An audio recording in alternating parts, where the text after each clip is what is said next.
الحمدللہ رب العالمین والصلاة والسلام علی سیدنا و مولانا محمد خاتم الانبیاء والمرسلین وعلی آلہ واصحابہ وازواجہ وذریاتہ اجمعین وبرحمتک یا ارحم الراحمین اللہم صلی علی سیدنا محمد وعلی آل سیدنا محمد وبارک وسلم وصلی علیہ ربی یسر ولا تعسر وتمم بالخیر وبک نستعین یا فتاح یا فتاح یا فتاح رب اشرح لی صدری ویسر لی امری واحلل عقدۃ من لسانی یفقہوا قولی اعوذ باللہ من الشیطان الرجیم۔ سورہ بقرہ پارہ نمبر 2 آیت نمبر 229۔ الطلاق مرتان، طلاق 2 مرتبہ ہے۔ فإمساکم بمعروف، پھر روک لینا ہے اچھے طریقے سے، او یا تسریح رخصت کرنا ہے بے احسان اچھے طریقے سے۔ ولا یحل لکم، حلال نہیں تمہارے لیے، ان تأخذوا مما آتیتموہن شیئا، کہ تم کچھ بھی اس میں سے لو جو تم نے ان عورتوں کو دیا، الا مگر یہ کہ ان یخافا، اگر دونوں کو میاں بیوی کو اندیشہ ہو، اللہ کہ نہیں یقیمہ، وہ دونوں قائم رکھ سکیں گے حدود اللہ، اللہ کی حدوں کو۔ فإن خفتم، اگر تمہیں اندیشہ ہو اللہ یقیمہ حدود اللہ، اللہ کے ضابطوں کو قائم نہیں رکھ سکو گے، فلا جناح علیہما، تو ان دونوں پر کوئی گناہ نہیں، فیما افتدت بہ، اس مال میں جس کے ساتھ عورت اپنے آپ کو چھڑائے۔ یہ کہ حدود اللہ، یہ اللہ کی باندھی ہوئی حدیں ہیں، فلا تعتدوها، ان حدوں سے تجاوز نہ کرو۔ ومن یتعد حدود اللہ، جو اللہ کی حدوں سے تجاوز کرے گا، فاولئک هم الظالمون، بس یہی وہ لوگ ہیں جو ظالم ہیں۔ فإن طلقها، پھر اگر وہ زوج اس عورت کو طلاق دے دے، فلا تحل له من بعد، وہ تمہارے لیے حلال نہیں ہوگی بعد اس کے، حتی تنکح زوجا غیرہ، یہاں تک کہ وہ کسی اور خاوند سے نکاح کر لے۔ فإن طلقها، پھر اگر وہ دوسرا خاوند اس کو طلاق دے دے، فلا جناح علیہما، تو کوئی گناہ نہیں اس بیوی پر، ان یتراجعا، کہ وہ پہلے خاوند پر ایک دوسرے کی طرف رجوع کر لیں۔ ان ظنا، اگر دونوں کا خیال یہ ہو، ان یقیما، کہ وہ قائم رکھ سکیں گے حدود اللہ، اللہ کی حدوں کو۔ وتلک حدود اللہ، یہ اللہ کی حدیں ہیں، یبینوها، یہ بیان کرتے ہیں اللہ لقوم، اس قوم کے لیے، یعلمون، جو علم رکھتے ہیں۔ فإذا طلقتم النساء، جب تم عورتوں کو طلاق دے دو، فبلغنا، اور وہ پہنچ جائیں، اجلہن، اپنی مقررہ وقت کو، فامسکوہن بمعروف، تو ان کو روک لیا کرو اچھے طریقے سے، او سرحوہن بمعروف، یا چھوڑ دیا کرو بمعروف اچھے طریقے سے۔ ولا تمسکوہن، نہ روکا رکھو ان عورتوں کو، زرارن، نقصان پہنچانے کے لیے، لتعتدوا، تاکہ تم زیادتی کرو۔ ومن یفعل ذلک، اور جو ایسا کرے گا، فقد ظلم نفسہ، تو وہ اپنے اوپر ہی ظلم کرے گا۔ ولا تتخذوا آیات اللہ، نہ بناؤ آیات اللہ، اللہ کی نشانیوں کو، ہزوا، مذاق۔ واذکروا نعمت اللہ، یاد کرو اللہ کی نعمت علیکم جو تم پر ہوئی، وما انزل علیکم من الکتاب، اور اس چیز کو جو اتاری اللہ تعالیٰ نے تم پر، یعنی کتاب، والحکمہ، اور حکمت، یعظکم بھی، اس بات کے ساتھ اللہ تمہیں نصیحت کرتا ہے، واتقوا اللہ، اللہ سے ڈرو، واعلموا، جان لو، ان اللہ بکل شیء علیم، کہ بے شک اللہ ہر چیز کو جاننے والا ہے۔ تو آیت نمبر 229، یہاں سے پہلے نکاح اور طلاق کی حکمتیں اور ضابطے بیان ہوئے۔ یاد رکھیں کہ انسان کے اشرف المخلوقات ہونے کی وجہ سے اس کی خواہش کو پورا کرنے کے لیے اللہ تعالیٰ نے کچھ قواعد اور کچھ ضابطے بنائے۔ عورتوں کے متعلق احکام کا یہاں سے سلسلہ شروع ہے، اور اس رکوع سے طلاق کے متعلق کچھ ہدایات دی گئی ہیں۔ اس دنیا کی آبادی کے لیے اللہ تعالیٰ نے انسان کی فطرت کی رعایت رکھتے ہوئے مرد اور عورت کو آپس میں جوڑا بنایا، لیکن مرد کا رجحان عورت کی طرف، یعنی مرد کا رجحان عورت کی طرف اور عورت کا رجحان مرد کی طرف، یہ ایک فطری چیز ہے، جیسا کہ تمام حیوانات میں نر کا رجحان مادہ کی طرف، مادہ کا رجحان نر کی طرف ہوتا ہے۔ اب اگر اس سلسلہ کو آزاد چھوڑ دیا جاتا ہے کہ جو عورت جس مرد کے ساتھ چاہے اپنی خواہش پوری کر لے، اور جو مرد جس عورت کے ساتھ چاہے اپنی خواہش پوری کر لے، تو پھر انسان اور حیوان میں فرق نہ ہوتا۔ تو اللہ تعالیٰ نے کچھ قاعدے اور ضابطے بنائے، اور نکاح کو صرف دنیاوی معاملہ قرار نہیں دیا، بلکہ اس میں عبادت کا معنی بھی پیدا فرمایا۔ بلکہ احناف فرماتے ہیں، جمہور فرماتے ہیں کہ نکاح کرنا عبادت کا ایک شعبہ ہے، اس لیے نکاح کرنا عبادت ہے۔ سرور کائنات صلی اللہ علیہ وسلم کی سنت ہے، اتزوج النساء فمن راغب عن سنتی فلیس منی، کہ تم عورتوں سے نکاح کرو جس نے میری سنت سے اعراض کیا، وہ ہم میں سے نہیں۔ پہلا ضابطہ یہ ہے کہ ہر عورت ہر مرد کے لیے حلال نہیں، بلکہ بعض عورتیں حلال ہیں اور بعض عورتیں حرام ہیں، جس کی تفصیل قرآن میں آئے گی، اور قرآن میں آگے بھی آئے گی، اور وقتاً فوقتاً ہم مختلف جگہوں پہ پڑھتے رہیں گے کہ اللہ رب العزت نے جو وضاحت فرمائی۔ زوجین کے تعلق کو توڑنے کے قاعدوں کی یہاں وضاحت فرمائی جا رہی ہے۔ جاہلیت میں رواج تھا کہ ایک شخص بیوی کو تنگ کرنے کے لیے طلاق دیتا، جب اس کی عدت ختم ہونے لگتی تو پھر رجوع کر لیتا تاکہ یہ کسی اور سے نکاح نہ کر سکے، اور رکھنا مقصد نہیں ہوتا۔ پھر دوبارہ طلاق دیتا، پھر جب عورت کی عدت ختم ہونے لگتی تو پھر رجوع کر لیتا۔ اس طرح عورت کو درمیان میں لٹکائے رکھتا اور بدترین قسم کی سزا عورت کو دیتے۔ کوئی حد متعین نہیں تھی، کتنی دفعہ وہ طلاق دیتے تھے، کتنی دفعہ رجوع کر لیتے۔ اس میں عورتوں پر ظلم تھا، عورتوں کے حقوق تلف ہوتے تھے، نہ وہ شوہر والی سمجھی جاتی نہ بلا شوہر۔ شوہر والی اس لیے نہیں سمجھی جاتی کہ شوہر ان کے ساتھ شوہر والا تعلق نہ رکھتا، اور بلا شوہر اس لیے نہ سمجھی جاتی کہ نکاح کی قید موجود تھی۔ اس ظلم و ستم کا خاتمہ اللہ تعالیٰ نے کیا کہ ایسی طلاق جس کے بعد رجوع کیا جا سکتا ہے وہ 2 مرتبہ ہو سکتی ہے۔ ایک مرتبہ طلاق دے دو تو اس کے بعد پھر تمہیں رجوع کا حق ہے، 2 مرتبہ طلاق دے دو پھر بھی رجوع کا حق ہے، لیکن اگر تیسری مرتبہ طلاق دے دی تو پھر رجوع کا حق نہیں ہے، بلکہ آپس میں رضامندی کے ساتھ بھی نکاح کرنا چاہیں گے تو نکاح نہیں ہو سکے گا۔ یہ پابندی لگا دی، اور 3 درجے اس لیے رکھے تاکہ اگر کوئی شخص غصے میں آ کے طلاق دے دو اور اس کے بعد سمجھ جائے تو اصلاح احوال کی گنجائش ہے۔ یہی وجہ ہے کہ احسن طریقہ اور سنت کے مطابق طلاق یہی ہے کہ جب بھی کوئی نوبت آ جائے تو سوچ بچار کر کے طلاق ایسے انداز میں دو کہ صرف ایک طلاق دو تاکہ بعد میں عدت کے اندر رجوع کی گنجائش ہو۔ اگر دوبارہ طلاق دینی ہے تو دوسری طلاق بھی اس طرح صریح لفظ سے دو، تب بھی عدت کے اندر دوبارہ رجوع کرنے کی گنجائش باقی ہے۔ اور اگر تیسری طلاق دے دی تو پھر تم نے اپنا سارا حق استعمال کر لیا، اس کے بعد رجوع کی کوئی گنجائش نہیں ہے، بلکہ اب رضامندگی کے ساتھ بھی نکاح کرنے کی گنجائش نہیں ہے، لیکن 3 پوری ہونے سے قبل اگر عدت گزر جائے اور نکاح کا تعلق ختم ہو جائے اس کے بعد رضامندگی سے نکاح ہو سکتا ہے۔ یہ ترتیب اس لیے قائم کر دی تاکہ جلد بازی میں کوئی اپنا نقصان نہ کر بیٹھے، درجہ بدرجہ آگے کو بڑھو تاکہ ندامت ہونے کی صورت میں تدارک کی گنجائش ہو۔ تو یہ اللہ رب العزت نے فرمایا 3 کا حکم اور 2 کا حکم، کس میں رجوع کی گنجائش ہے اور کس میں رجوع کی گنجائش نہیں ہے، فرما دیا۔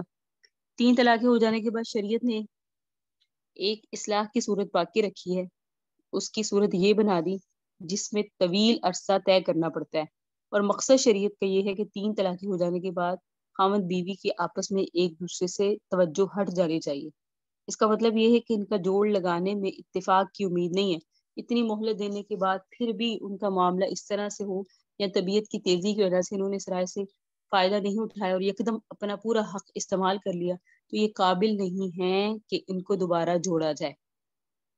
تو اصل مقصد شریعت کا ہے کہ زوجین جنہوں نے 3 طلاقوں کا حق استعمال کر لیا اب ایک دوسرے سے توجہ چھوڑ دیں۔ یہ عورت کسی اور جگہ جا کر شادی کر لے، ہمیشہ ساتھ رہنے کی نیت کے ساتھ شادی کرے، شادی ہو جانے کے بعد اگر اتفاق ایسا ہوا کہ دوسرا خاوند مر گیا یا دوسرے خاوند نے طلاق دے دی تو اب یہ دوبارہ اگر پہلے خاوند کے ساتھ نکاح کرنا چاہے تو اجازت ہے۔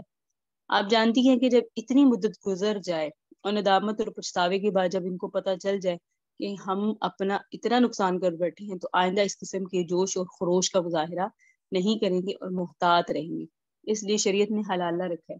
ان کیس اگر دوسرا شوہر بھی طلاق دے دیتا ہے پھر اس کی عدت گزر جاتی ہے اور پھر یہ پہلے شوہر کے نکاح میں آنا چاہیں تو جائز ہے، لیکن پہلے شوہر کو حلال کرنے کی نیت سے حلالہ کرنا اس پہ لعنت کی گئی ہے۔ حلالہ کرنے والے مرد اور حلالہ کرنے والی عورت پر شریعت میں لعنت ہے۔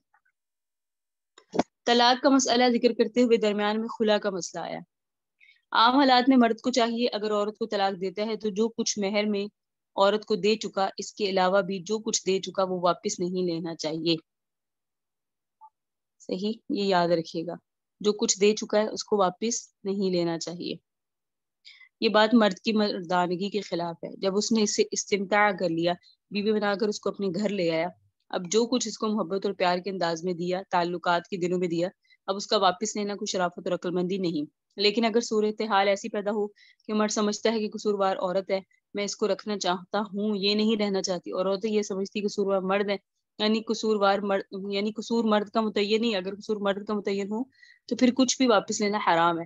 لیکن اگر صورتحال ایسی پیدا ہوئی کہ مرد سمجھتا ہے کہ میں تو اپنا چاہتا ہوں، میں تو بنانا چاہتا ہوں لیکن یہ بسنا نہیں چاہتی، اور عورت سمجھتی ہے میں رہنا چاہتی ہوں لیکن یہ نہیں رکھتا، اگر اس قسم کا حال پیدا ہو گیا کہ دونوں کا خیال یہ کہ ہم اپنی طبیعتوں میں اتنا اختلاف آ گیا کہ اب ہم اللہ کے قاعدوں کا لحاظ نہیں رکھ سکیں گے، معاشرت کے اصول ہم نہیں اپنا سکتے، ایک دوسرے کے لیے باعث راحت نہیں ہو سکتے، ایسی صورت میں اجازت دے دی کہ عورت کچھ دے کر اپنی جان چھڑوا لے۔ مال کی مقدار مہر سے زیادہ نہیں ہونی چاہیے، جتنا خاوند نے اس کو دیا اس کے اندر اندر وہ معاملہ طے کر لے تو یہ درست ہے. اسے کیا کہتے ہیں؟ خلا. یعنی ایسی صورت میں جب ظلم مرد کی طرف سے متعین نہ ہو، پھر نہ اس مال کے دینے میں گناہ نہ لینے میں گناہ، اور حاکم کی عدالت میں اگر یہ فیصلہ چلا جائے وہ بھی اس طرح فیصلہ کرے گا کہ مہر کی مقدار کے اندر ہی معاملہ طے کیا جائے. اور یہ جو علیحدگی ہو جاتی ہے اس کو بھی طلاق کہتے ہیں، اور یہ طلاق بائن ہوتی ہے. اس میں بھی رجوع ہو سکتا ہے لیکن نکاح دوبارہ کرنا پڑتا ہے.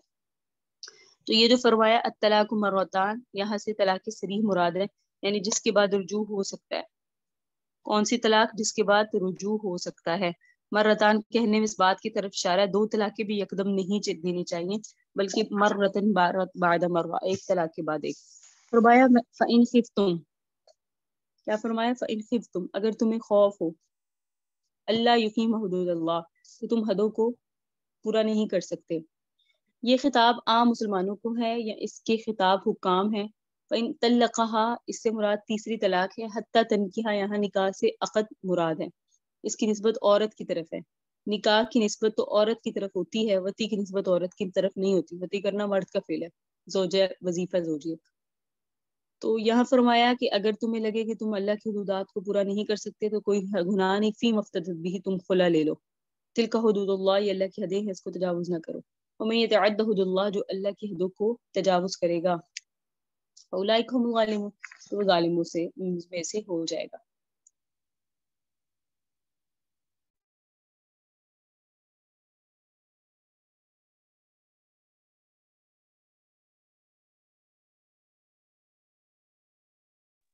آگے فرمایا گا فَإِن طَلَّقَهَا فَلَا تَحِلُّ لَهُ مِن بَعْدُ حَتَّىٰ تَنكِحَ زَوْجًا غَيْرَهُ. اس میں طلاق مغلظہ کے احکام آئے، یعنی جس نے 3 طلاقیں دے دی اپنی بیوی کو تو پھر وہ اس کے لیے حلال نہیں ہوگی یہاں تک کہ وہ کسی اور مرد سے نکاح کر لے.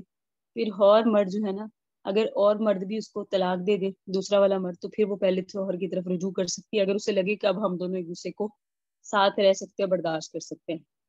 آگے جو فرمایا آیت نمبر 131 میں، فَإِن طَلَّقْتُمُ النِّسَاءَ فَبَلَغْنَ أَجَلَهُنَّ فَأَمْسِكُوهُنَّ بِمَعْرُوفٍ، تو عورتوں کو طلاق دے دو تو پھر اپنے مقررہ وقت کو پہنچنے لگے تو تم ان کو روک لیا کرو معروف طریقے سے، چھوڑ دیا کرو معروف طریقے سے. یعنی اگر میاں بیوی کا تعلق ایک عرصے تک انہوں نے ایک دوسرے کے ساتھ فائدہ بھی حاصل کیا، ایک دوسرے کے ساتھ رہے بھی ہے، تو اب جب طلاق ہو رہی ہے تو اچھی طریقے سے چھوڑے. ہماری شریعت کتنی خوبصورت ہے، اس کی تعلیم چیک کریں کہ اگر تم میں جدائی بھی ہے تو اچھے طریقے سے رخصت کرو، ایک دوسرے کو سلام کرنے کی حد تک تو باقی رکھو نا اپنا تعلق. یعنی لڑائی جھگڑے کر کے اور ایک دوسرے کے اوپر بہتان بازی گالم گلوچ کر کے علیحدہ نہ ہو. سرحوہن بمعروف، اچھے طریقے سے علیحدہ ہو. اور فرمایا کہ نہ روکا کرو ان عورتوں کو نقصان پہنچانے کے لیے تاکہ تم زیادتی کرو. اس سے کیا مراد ہے؟ میں نے آپ کو بتایا ہے کہ زمانہ جاہلیت میں عورت کو نہ نکاح میں رکھتے تھے اور نہ ہی بالکل جدا کرتے تھے، نہ وہ ادھر کی نہ وہ ادھر کی. تو یہاں اس کی طرف اشارہ ہے کہ ایسا مت کرو، جو ایسا کرے گا وہ اپنی جان پہ ظلم کرے گا. اللہ کی نشانیوں کا مذاق مت بناؤ، اور یاد کرو ان احسان کو جس نے تمہیں کیے، یاد کرو اس کتاب کو جس نے تم پر نازل کی، حکمت کو. اللہ سے ڈرو، جان لو ان اللہ بکل شیء علیم، ہر چیز پر اللہ جاننے والا ہے.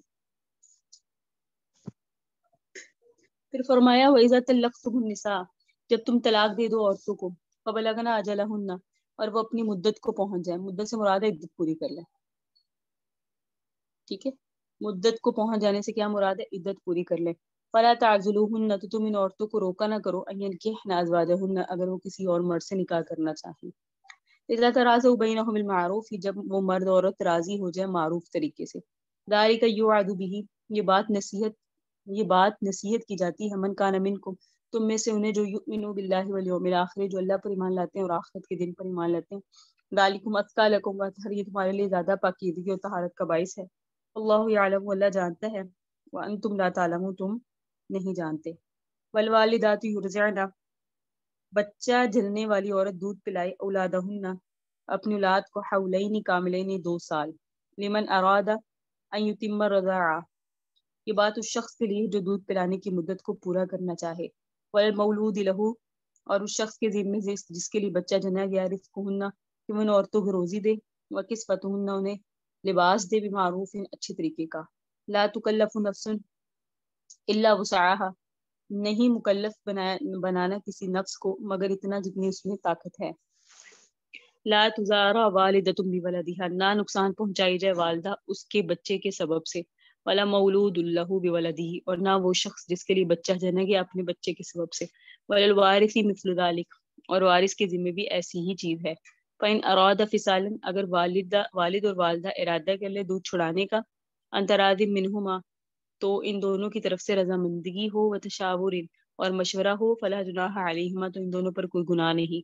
وإن، اور اگر اردتم ان تسترضعوا، اور اگر تم ارادہ کر لو دودھ پلواؤ، اولادکم، اپنے بچوں کو، فلا جناح علیکم، تو بھی تم پر کوئی گناہ نہیں، اذا سلمتم، جب سپرد کر دو تم وہ چیز، ما آتیتم، جو تم نے دینی ٹھہرائی ہے، وہ ہو بالمعروف، اچھے طریقے سے۔ واتقوا اللہ، اللہ سے ڈرو، وعلموا، جان لو، ان اللہ، بے شک اللہ، بما تعملون، جو تم عمل کرتے ہو، بصیر، اس کو دیکھنے والا ہے۔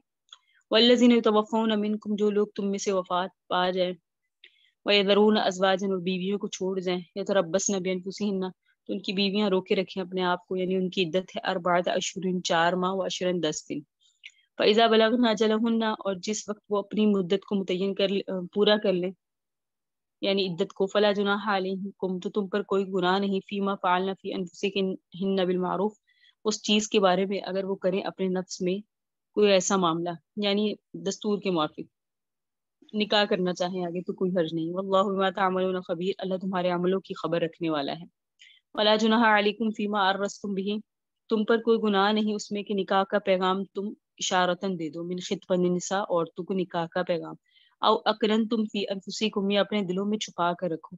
علیم اللہ، اللہ جانتے ہیں، انکم ستذکرونہن، بے شک ضرور تم عورتوں کا تذکرہ کرو گے، ولکن لا تواعدوہن، لیکن ان سے وعدے نہ کیا کرو، سرا، چھپ کر، الا مگر یہ کہ ان تقولوا قولا معروفا، مگر یہ کہ تم قاعدے کے مطابق بات کہو، ولا تعزموا عقدۃ النکاح، اور عزم نہ کیا کرو عقد نکاح کا، حتی یہاں تک کہ یبلغ الکتاب اجلہ، جب تک کہ لکھی ہوئی چیز یعنی عدت اپنی مدت کو نہ پہنچ جائے۔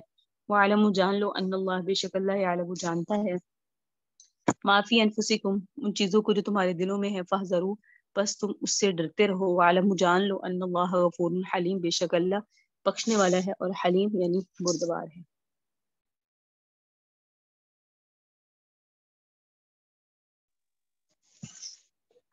اچھا جی، عورتوں کے ساتھ معاملات کا سلسلہ چلا آ رہا ہے۔ پچھلے رکوع میں طلاق اور عدت کے متعلق کچھ احکام تھے، اور یہ رکوع بھی اسی قسم کے احکام پر مشتمل ہے۔ پہلے طلاق کا مسئلہ واضح کیا گیا، اس کے بعد رضاعت کے مسئلے، دودھ پلانے کے مسئلے کی کچھ تفصیل ہے، اور اس کے بعد پھر عدت وفات کا ذکر ہے۔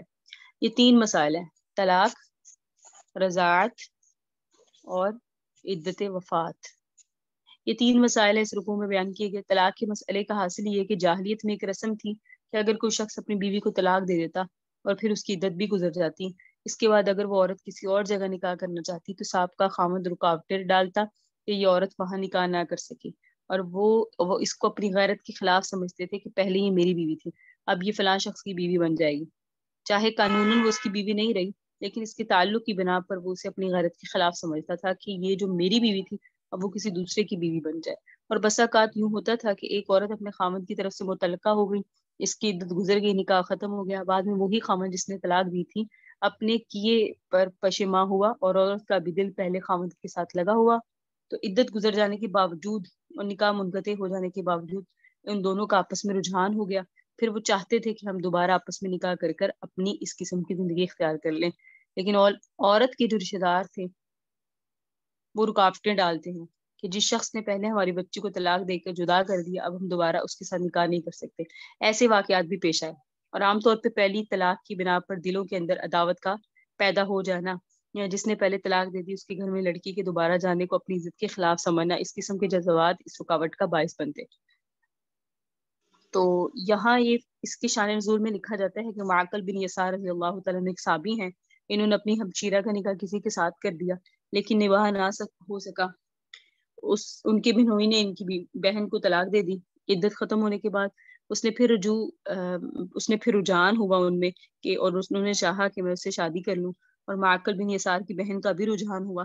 جس وقت اس نے معقل بن یسار سے بات کی تو انہوں نے ناراضگی کا اظہار کیا کہ میں نے تمہاری عزت کی تھی، تمہیں اپنی بہن نکاح میں دی تھی، لیکن تم نے میری بہن کی قدر نہیں کی، اس کو طلاق دے دی، تو کسی صورت میں میں اپنی بہن کا نکاح تمہارے سے نہیں کروں گا، اور قسم کھا لی کہ ایسا نہیں ہو سکے گا۔ پھر جس وقت یہ آیت اتری اور اللہ تعالیٰ کی طرف سے منع کیا گیا کہ مرد عورت کا اگر آپس میں رجحان ہو جائے تو روکا نہ کرو، اس آیت کے سنتے ہی معقل بن یسار نے توبہ کی اور اپنی قسم کو توڑ دیا اور اس کا کفارہ دیا اور اپنی بہن کا نکاح اس کے سابق شوہر کے ساتھ کر دیا۔ تو یہاں اس قانون یا زمانہ جاہلیت کی اس رسم کا سدباب کیا گیا۔ تو یہاں تک تو طلاق کا قصہ اب ختم ہوا۔ اب آگے رضاعت کا مسئلہ آ گیا کہ بچے کو دودھ پلانے کا مسئلہ، کیونکہ نکاح ہوتا تو نکاح کے بعد اولاد بھی ہوتی ہے اور اولاد ہونے کے بعد اس کے دودھ پلانے کا مسئلہ بھی پیش آتا ہے۔ بس اوقات ماں باپ کی آپس میں جدائی ہو جاتی ہے، پھر وہ بچہ جو ہے نا کشاکشی کا باعث بن جاتا ہے کہ دودھ کون پلائے، کس کے ذمے کیا چیز ہے۔ اس لیے یہ احکام واضح کر دیے کہ والوالدات یرضعن اولادہن، بچہ جننے والی عورتیں اپنی اولاد کو دودھ پلائیں پورے 2 سال۔ یہ اس شخص کے لیے جو رضاعت کی مدت کو پورا کرنا چاہے۔ اگر پوری مدت دودھ پلانا چاہتے ہو تو پھر اس پوری مدت کا جو حاصل ہے وہ کتنے ہیں؟ 2 سال۔ اولاد کو کتنے سال دودھ پلایا جاتا ہے؟ 2 سال۔ والدات تو دودھ پلائیں گی اور ان عورتوں کا رزق اور ان کا لباس ان بچوں کے والدوں کے ذمے ہے جن کے لیے بچے جنے گئے۔ اب ان کے ذمے 2 طرح سے ہے۔ اگر تو بچے کی والدہ بچے کے والد کے نکاح میں ہے، یعنی بچہ جننے کے بعد بھی نکاح قائم ہے، پھر یہ روٹی کپڑا خاوند کے ذمے بیوی ہونے کے اعتبار سے ہے، پھر وہ دودھ پلانے کی الگ اجرت نہیں لے سکتی، یہ خرچ بیوی ہونے کی حیثیت سے لے گی۔ اور اگر جدائی ہو گئی، جیسے بچہ پیدا ہونے سے پہلے طلاق ہو گئی یا بچہ ہوتے ہی کسی طرح سے جدائی ہو گئی اور عدت بھی ختم ہو گئی، اب اس دودھ پلانے والی عورت کا روٹی کپڑا اجرت رضاعت کے طور پر اس کے باپ کے ذمے ہے، یعنی اس کے سابقہ شوہر کے، کیونکہ جس وقت طلاق ہو جائے اور عدت ختم ہو جائے تو بیوی والا نان نفقہ تو نہیں رہا، اور چونکہ اس بچے کو دودھ پلاتی ہے تو دودھ پلائے کی اجرت کے طور پر نان و نفقہ وہ لے سکتی ہے۔ بہرحال جب بچے کی ماں بچے کو دودھ پلائے تو اس کا خرچ بچے کے باپ کے ذمے ہے، چاہے بیوی ہونے کی حیثیت سے چاہے دودھ پلانے والے ہونے کی حیثیت سے، اتنی دیر تک وہ خرچہ لے سکتی ہے۔ اگر نکاح قائم ہے تو بیوی ہونے کی حیثیت سے اسے خرچہ ملے گا، پھر دودھ پلانے کا خرچہ اس کو علیحدہ نہیں ہوگا، کیونکہ جس طرح بچہ مرد کا ہے عورت کا بھی ہے نا، تو وہ علیحدہ سے نہ لے۔ یہ جو فرمایا بالمعروف دستور کے مطابق، یعنی جس قسم کا دستور اس وقت شرفا کے ہاں ہو، یعنی اگر مرد عورت دونوں ہی امیرانہ گھرانے سے تعلق رکھتے ہیں تو خرچ بھی وسیع دیا جائے گا، اور اگر دونوں ہی غریب ہیں تو خرچ غریبوں کے دستور کے مطابق دیا جائے گا۔ اگر مرد امیر ہے عورت غریب گھرانے کی ہے، یا مرد غریب ہے اور عورت دولت مندانہ گھرانے کی ہے، تو درمیانہ خرچ دیا جائے گا۔ فرمایا لا تکلف نفس الا وسعها، نہیں تکلیف دی جائے گی کوئی شخص مگر اپنی وسعت کے مطابق، گنجائش سے زیادہ تکلیف کسی کو نہیں دی جائے گی۔ باپ جتنا خرچہ برداشت نہ کر سکے اس پر ذمہ داری نہیں ڈالی جائے گی۔ والدہ اگر دودھ پلانے کے قابل نہیں، اس کو کوئی تکلیف ہے تو اس کو مجبور نہیں کیا جا سکتا کہ دودھ ضرور پلاؤ۔ ان معاملات کے اندر اس قانون کو مد نظر رکھا جائے، جتنی جس میں گنجائش ہے اس کے مطابق اس کو تکلیف دی جائے، ناقابل برداشت تکلیف کسی انسان کو نہیں دی جانی چاہیے۔ اسی کو آگے فرمایا کہ والدہ کو اس کے بچے کے سبب سے نقصان نہ پہنچایا جائے۔ لا تزار والدۃ بولدها ولا مولود له بولده، کیا مطلب کہ اگر ماں کو کوئی قسم کا عذر نہیں ہے اور باپ بیچارہ مسکین ہے، وہ کسی پرائی عورت کا خرچہ برداشت نہیں کر سکتا، تو ماں بلا وجہ بچے کے باپ پر ذمہ داری ڈالے کہ میں تو دودھ نہیں پلاتی، یہ بلا وجہ بچے کے باپ کو نقصان پہنچانے والی بات ہے۔ یعنی آپس میں مروت اور ہمدردی اور خوائی کے ساتھ اس معاملے کو طے کیا جائے، نہ بلا وجہ بچے کی ماں کو تکلیف پہنچاؤ، نہ بلا وجہ بچے کے باپ کو۔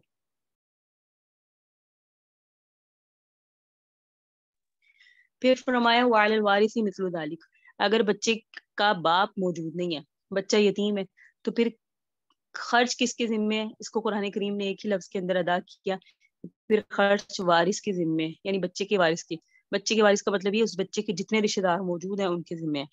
پھر آگے فرمایا فإن أراد فصالا عن تراض منهما وتشاور فلا جناح علیہما، کہ اگر بچے کا دودھ چھڑوانا چاہیں، دونوں کی طرف سے رضامندگی ہے میاں بیوی کے اور مشورے سے، مشورہ اور رضامندگی ہے، اس لیے تاکہ بچے کی مصلحت کو دیکھا جا سکے۔ بس اوقات ہوتا ہی ہے ماں کا مزاج ٹھیک نہیں ہے جس کی بنا پر بچہ دودھ کو موافق نہیں آ رہا، ماں کا دودھ بچے کو موافق نہیں آ رہا، یا بچے کی صحت عورت کی دودھ کی متحمل نہیں ہے، اور اتباع کی طرف سے طبیبوں کی طرف سے تجویز ہے کہ بکری کا دودھ پلاؤ، اس طرح کا اگر مشورہ دے دیں اور مشورہ مل جائے اور آپس میں بھی رضامندگی ہے تو کم مدت میں بھی دودھ چھڑوایا جا سکتا ہے، اس میں کوئی حد نہیں، لیکن 2 سال سے زیادہ دودھ پلایا نہیں جا سکتا۔ ہاں بچہ بہت کمزور ہے ڈاکٹر کہہ دیں تو پھر 2.5 سال، وہ بھی بہت زیادہ ڈاکٹر کی طرف سے بات ہو کے نہیں ہوئی، آپ نے بہت پلانا ہے ماں کا دودھ تو پھر 2.5 سال، اس سے زیادہ نہیں۔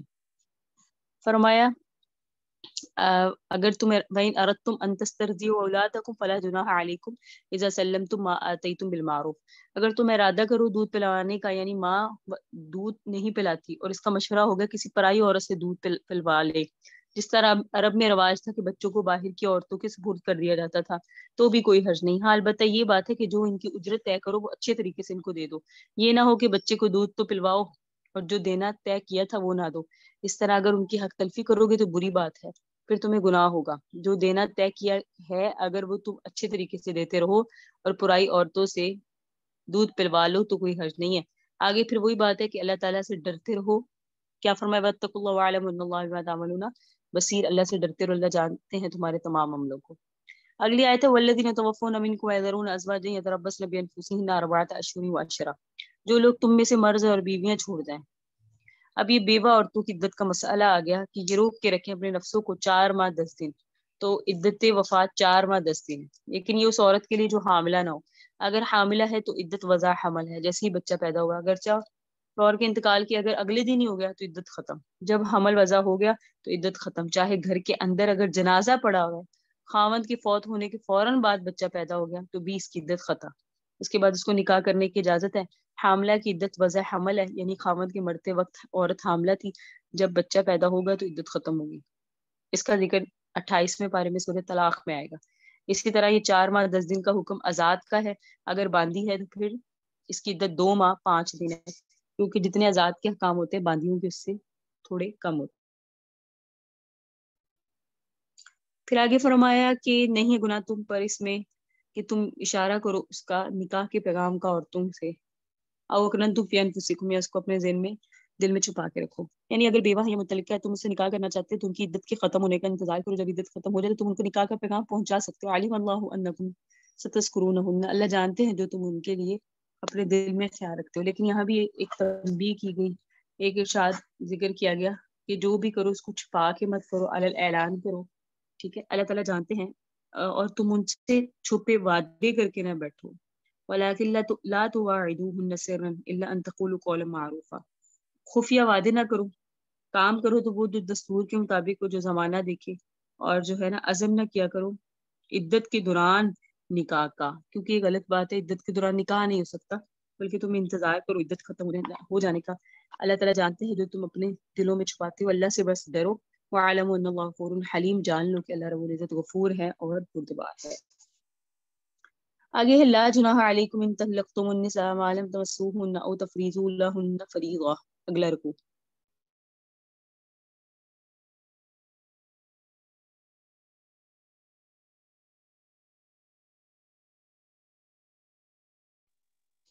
لا جناح علیکم، کوئی گناہ نہیں تم پر، ان طلقتم النساء، اگر تم طلاق دے دو عورتوں کو، ما لم تمسوهن، جبکہ تم نے انہیں چھوا نہیں، او تفریضوا لهن فریضہ، اور تم نے ان کے لیے مہر متعین نہیں کیا، ومتعوهن، اور انہیں فائدہ پہنچایا کرو، المسع قدرہ، وسعت والے پر اس کی وسعت کے مطابق ہے، وعلی المقتر قدرہ، اور تنگ دست پر اس کی خرچے کے مطابق جیسا وہ اٹھا سکتا ہے، متاع بالمعروف، فائدہ پہنچانا بھلے طریقے سے ہو، حقا علی المحسنین، اور یہ بات لازم کر دی گئی خوش معاملہ لوگوں پر، احسان کرنے والوں پر۔ وَإِن طَلَّقْتُمُوهُنَّ، اور اگر تم ان عورتوں کو طلاق دے دو، من قبل، سے پہلے، ان تمسوهن، کہ تم انہیں چھو، وقت فرضتم لہن فریضہ، اور تم نے ان کا مہر بھی متعین کر دیا، تو وہ فنصف،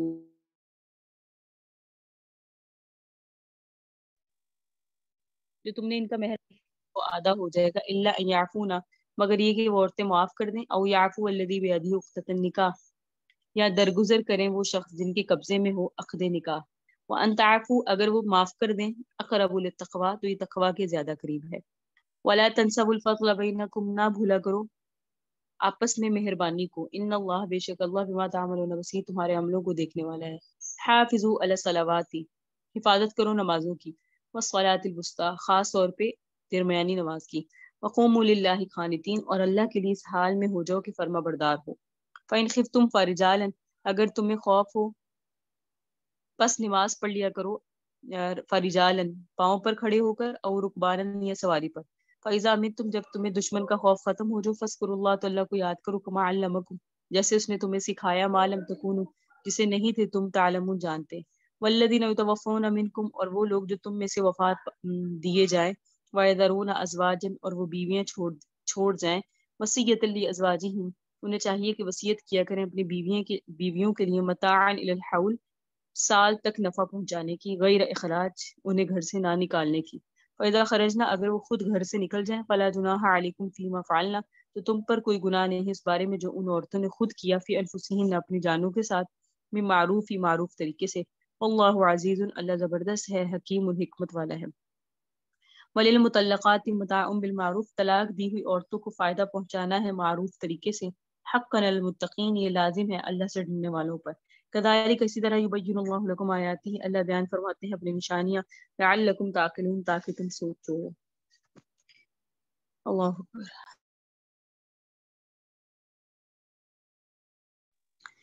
سلسلہ احکام چل رہا ہے، پچھلی آیات میں آپ کے سامنے آیا کہ سلسلہ احکام تھا طلاق کا، اور اس کے علاوہ عدت وفات کا اور رضاعت کا، ٹھیک ہے۔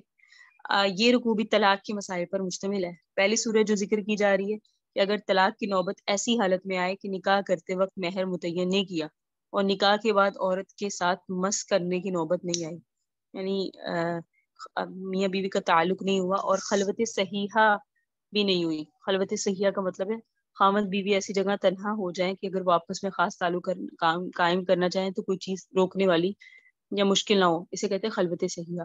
تو مہر بھی متعین نہیں، خلوت صحیحہ بھی نہیں، اور باقی معاملات بھی نہیں ہوئے، تو اگر طلاق کی نوبت پہلے ہی آ گئی، جیسے بس اوقات ایسے ہوتا ہے بعض شوہر باہر ہوتے ہیں، آن لائن نکاح ہوا، پھر پتہ چلا کوئی ایسا مسئلہ ہو گیا اور فوراً کہا کہ بھائی طلاق دیں، تو اس میں ہے کہ اگر مہر متعین نہیں کیا تو پھر اس کے متعلق کیا فرمایا، وَمَتِّعُوهُنَّ الْمُوسِعِ قَدَرَهُ وَلِلْمُقْتِرِ قَدَرَهُ، تو پھر اپنی وسعت کے مطابق جو ہے نا اس کو کچھ دے دو، اور نکاح کے اندر مہر متعین نہیں کیا تو طلاق ہو جانے کی صورت میں عدت بھی واجب نہیں ہوگی ایک بات، اور جب مہر متعین نہیں کیا تو ایسی صورت میں اس عورت کو کچھ نفع پہنچانا ضروری ہے، جس کی مقدار کم از کم یہ ہے ایک جوڑا کپڑوں کا دے دیا جائے، کیونکہ ہماری شریعت کہتی ہے جدائی بھی ہو تو اچھے انداز سے ہو، اس کو رخصت کرتے وقت اپنے سے اس کا تعلق قطع کرتے وقت کچھ نہ کچھ احسان اور کچھ نہ کچھ اس کے ساتھ معاملہ ایسا کرنا چاہیے تاکہ طلاق کے ساتھ جو تلخی ہوئی ہے اس کی کچھ تلافی ہو جائے، کم از کم ایک جوڑا دے دیا جائے، اور مرد اپنی حیثیت کے مطابق معاملہ کرے، اگر کشادہ دست ہے تو اچھی قسم کے کپڑے دے دے، اور اگر تنگ دست ہے تو گھٹیا دے دے، مطلب گھٹیا سے مراد ہے نارمل، صرف کپڑے ضروری نہیں ہے، کم از کم یہ ہے کہ اس سے زائد جتنا بھی احسان کیا جا سکے کرے، تو پہلی آیت کے اندر یہ حکم ہے۔ اور اگر نکاح کرتے وقت مہر متعین کیا لیکن جو ہے چھونے سے پہلے جدائی ہوئی، جماع کی نوبت نہیں آئی، نہ خلوت صحیحہ ہوئی، تو ایسی صورت میں متعین کیا ہوا مہر جو ہے وہ آدھا ہو جاتا ہے۔ پہلی صورت میں تو متعین نہیں کیا تو کہا تھا معاف ہے، جو ہے متعین کیا تھا تو وہ اگر جو ہے آپ نے 6,000 متعین کیا تھا تو 3,000 دینا پڑے گا، لاکھ کیا تو 50,000 دینا پڑے گا، یعنی آدھا مہر ذمہ لگ جائے گا۔ باقی آگے دو صورتیں ہیں کہ اگر عورت معاف کر دے تو وہ آدھا بھی ادا نہیں کرنا پڑے گا، یا مرد درگزر کر جائے اور سارا ہی دے دے تو بھی کوئی حرج نہیں ہے، تو پھر یہ اپنی خوشی پہ ہے، شرعی طور پہ نصف مہر مرد کے ذمہ ہے، اگر نکاح کے وقت کل مہر دے دیا گیا آدھا وہ واپس لے سکتا ہے، لیکن اگر درگزر کر جائے اور نہ لے تو اس کی مرضی، اور اگر عورت نے نکاح کے وقت مہر وصول نہیں کیا تھا تو اب آدھا مہر وہ وصول کر سکتی ہے، لیکن اگر معاف کر دے اور کچھ نہ لے تو اس کی مرضی ہے، یہ دونوں زوجین کو اختیار ہے۔ آگے ترغیب دی گئی ہے کہ ایک دوسرے کے ساتھ عفو کا درگزر کا معاملہ کیا کرو، اگر خاوند دے چکا ہے تو اسے چاہیے درگزر کرے، نصف واپس نہ لے، اگر عورت نے وصول نہیں کیا اس کو چاہیے کہ درگزر کر جائے اور وہ آدھا بھی نہ لے، تاکہ ایک دوسرے کے ساتھ اس جدائی کے وقت بھی احسان کا معاملہ ہو، دشمنی کی بنیاد نہ بنے، تو یہاں درگزر کرنے کی ترغیب ہے۔ صحیح۔ آیت کے اندر فرمایا نا متاع، یعنی متعلقات کو متاع دیا کرو، یعنی کچھ نہ کچھ برتنے کا سامان دیا کرو، یعنی کچھ بہتر دے دیا کرو تاکہ ان کا دل میں اگر کوئی بات ہے تو وہ نکل جائے۔ یہ تو آ گئی طلاق اور مہر کے متعلق بات، درمیان میں ایک حکم آیا نمازوں کے متعلق، حافظوا علی الصلوات والصلاۃ الوسطی، یہ چیز آئی نا نمازوں کے متعلق، محافظت، حفاظت کرو، اس کے آداب کی رعایت رکھو، وقت پر ادا کرو، خشوع و خضوع کے ساتھ ادا کرو، تمام آداب اور شرائط کی رعایت رکھتے ہوئے نماز کو پڑھو۔ اس سے پہلے بھی طلاق کا ذکر ہے، اس کے بعد بھی یہی بیویوں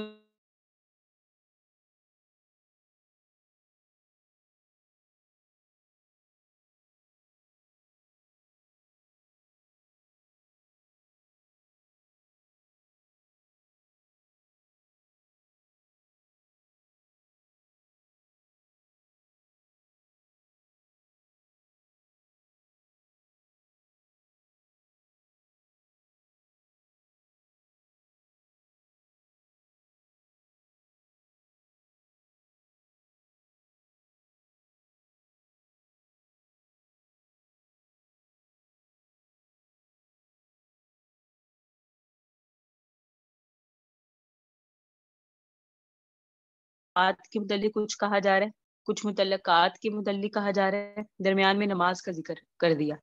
جس وقت یہ احکام کا سلسلہ شروع ہوا اس وقت بھی توحید، اور توحید کے بعد نماز اور زکوٰۃ کا ذکر۔ اب یہ احکام کا سلسلہ ختم ہو رہا ہے تو اللہ تبارک و تعالیٰ نے پھر نماز کے متعلق تاکید دی، اور آگے جو 2 حکم آئے ہیں وہ ہیں، ایک ہے معتدۃ الوفات، جو عورت جس کے شوہر فوت ہو گئے، اور عام جس کے شوہر فوت ہو گئے، اور عام وہ بیویاں جن کو طلاق دے دی گئی ہو۔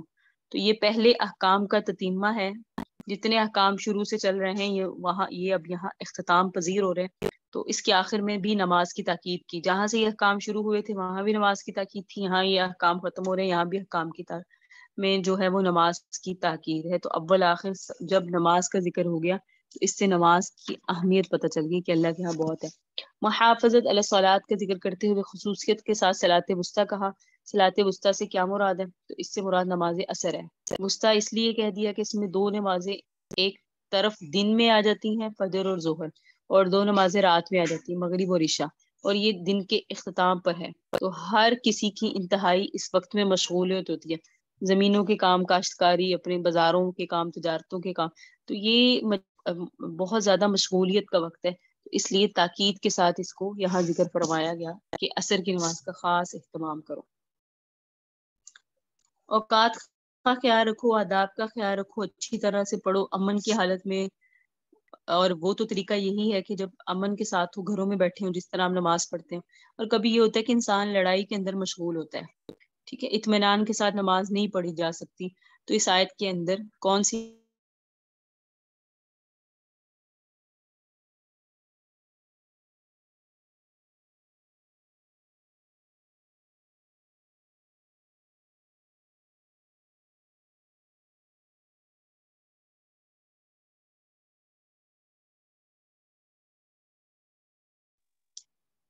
اللہ اکبر، نیٹ کا کوئی مسئلہ ہو رہا ہے۔ محافظت کی بات کری تھی کہ جب ہم گھروں میں ہوتے ہیں تو صورت میں تو ہمیں نماز پتہ ہے کہ ہم نے جیسے فرض ہے ویسے ہی پڑھنی ہے، لیکن بسا اوقات حالات ایسے ہو جاتے ہیں کہ لڑائی وغیرہ میں انسان مشغول ہوتا ہے، اطمینان کے ساتھ نماز نہیں پڑھی جا سکتی۔ تو اس آیت کے اندر یہ کہا جا رہا ہے کہ نماز کو قضا نہیں کرنا۔ اگر تم باقاعدہ رکوع سجدے کے ساتھ نماز نہیں پڑھ سکتے تو کھڑے کھڑے ہی اشارے کے ساتھ نماز پڑھو، چاہے قبلہ کی طرف منہ ہو چاہے نہ ہو۔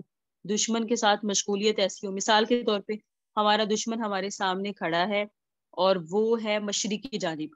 اب ہم اگر نماز پڑھنے کے لیے مغرب کی طرف منہ کریں گے تو پیچھے سے حملے کا اندیشہ ہے کہ دشمن ہمیں نقصان پہنچا دے گا، تو آپ مشرق کی طرف ہی منہ کر لیجئے۔ اور اسی طرح رکوع سجدہ اگر رکوع سجدہ کرتے ہیں، خطرہ ہے کہ وہ حملہ کر دے گا، ہماری اس حالت سے وہ فائدہ اٹھا سکتے ہیں، تو رکوع سجدہ نہ کرو، اشارے کے ساتھ نماز پڑھ لو تاکہ دشمن کے سامنے ڈٹے رہو، کھڑے رہو۔ قبلہ کی طرف منہ کرنا ضروری نہیں ہے۔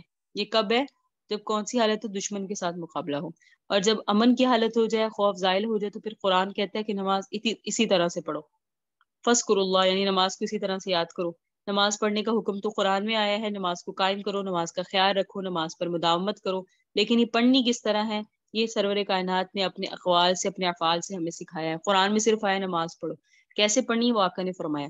تو نماز کی تاکید اور ان چند احکام کے بعد پھر آگے مسئلہ آ گیا کہ اگر کوئی شخص مر رہا ہو، والذین یتوفون منکم ویذرون ازواجا، جو شخص کیا ہے مر رہا ہو اور اس کے کیا معاملات، اس کی بیوی پیچھے موجود ہو، تو حکم یہ دیا گیا اپنے پچھلوں کو وصیت کر جایا کرو کہ میری بیوی کو سال تک میرے گھر میں رہنے دیا جائے اور اس کے نان نفقہ دیتے رہو۔ عدت تو 4 مہینے 10 دن ہے، لیکن اس کو گھر رہنے کی اجازت 1 سال کے لیے وصیت کے ذریعے ہو گئی، تو 4 مہینے 10 دن کے اندر تو اس کو گھر سے نکالنا جائز نہیں، یہ تو شرعی حق ہے، ٹھیک ہے، وہ رہتی نہیں ہے ویسے بہرحال، لیکن نکالنا جائز نہیں۔ اور اگر 4 مہینے 10 دن کے بعد وہ از خود جانا چاہیں تو تمہیں روکنے کی ضرورت نہیں ہے۔ اگر وہ شریعت کے مطابق اپنے نفس کے اندر کوئی تصرف کر سکتی ہیں تو تم نہ روکو، تم پر کوئی گناہ نہیں ہے۔ حال بتہ اگر وہ 4 مہینے 10 دن کے اندر نکلنا چاہتی ہے یا عدت پوری ہونے سے پہلے نکاح کرنا چاہتی ہے، پھر جو لوگ روک سکتے ہیں اگر نہیں روکیں گے تو گناہ گار ہوں گے، کیونکہ آپ کو پتہ ہے عدت کے اندر نکاح کرنا درست نہیں ہے۔ اس میں فرمایا گیا پھر روکیں۔ آگے عام متعلقات کے متعلق ذکر آ گیا، تو اس میں فرما دیا گیا والذین المستضعفون منكم ويذرون ازواجهم وصية لازواجهم متاعا الى الحول غیر اخراج فان خرجنا فلا جناح علیکم. اس آیت میں سارا وہی حکم آیا جو ابھی آپ کے سامنے پڑھا کہ اگر وہ نکلنا چاہیں تو اپنی مرضی سے نکلیں، لیکن عدت کے بعد کوئی حرج نہیں ہے، لیکن عدت کے اندر نکلنا چاہیں تو پھر روکو. وللمطلقات متاع بالمعروف، یعنی یہاں فرمایا گیا ہے کہ فرض درجے کا متاع جو عورت کو دینا ضروری ہے وہ دے دیا کرو. ایک ہے کہ اگر تم نے عورت کو اپنے سے جدا کر دیا تو پھر اسے متاع دو. متاع سے مراد ہے کچھ نہ کچھ تھوڑا، اس کا پیچھے بھی آپ کے سامنے عرض کی، بھلے انداز سے اسے جدا کرو، اپنے سے کچھ دے کے جدا کرو. اور مستحب بھی یہی ہے کپڑوں کا جوڑا دو، مہر کے علاوہ کوئی اور سامان اس کو دے دیا کرو، یہ تمہارا اس کے اوپر احسان ہوگا اور یہ اچھی طریقے سے رخصت کرنا ہے، اس کی تلقین آئے. آگے علم تری الذین،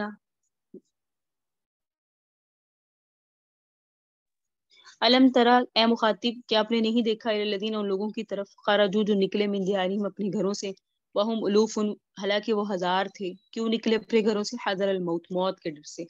فقال لهم اللہ، تو اللہ تعالیٰ نے کہا موتوا مر جاؤ، ثم احیاهم پھر اللہ نے انہیں زندہ کیا. ان اللہ لذو فضل علی الناس، اللہ تعالیٰ مہربانی والا ہے لوگوں پر، ولکن اکثر الناس لا یشکرون، لیکن اکثر لوگ قدر نہیں کرتے.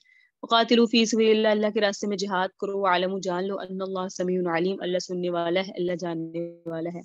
من کون ہے ذا الذی یقرض اللہ قرضا حسنا، جو قرض دے اللہ کو اچھا قرض، فیضاعفہ لہ اضعافا کثیرا، پھر زیادہ کر دے اللہ تعالیٰ اس قرض کو اس کے لیے کئی گنا.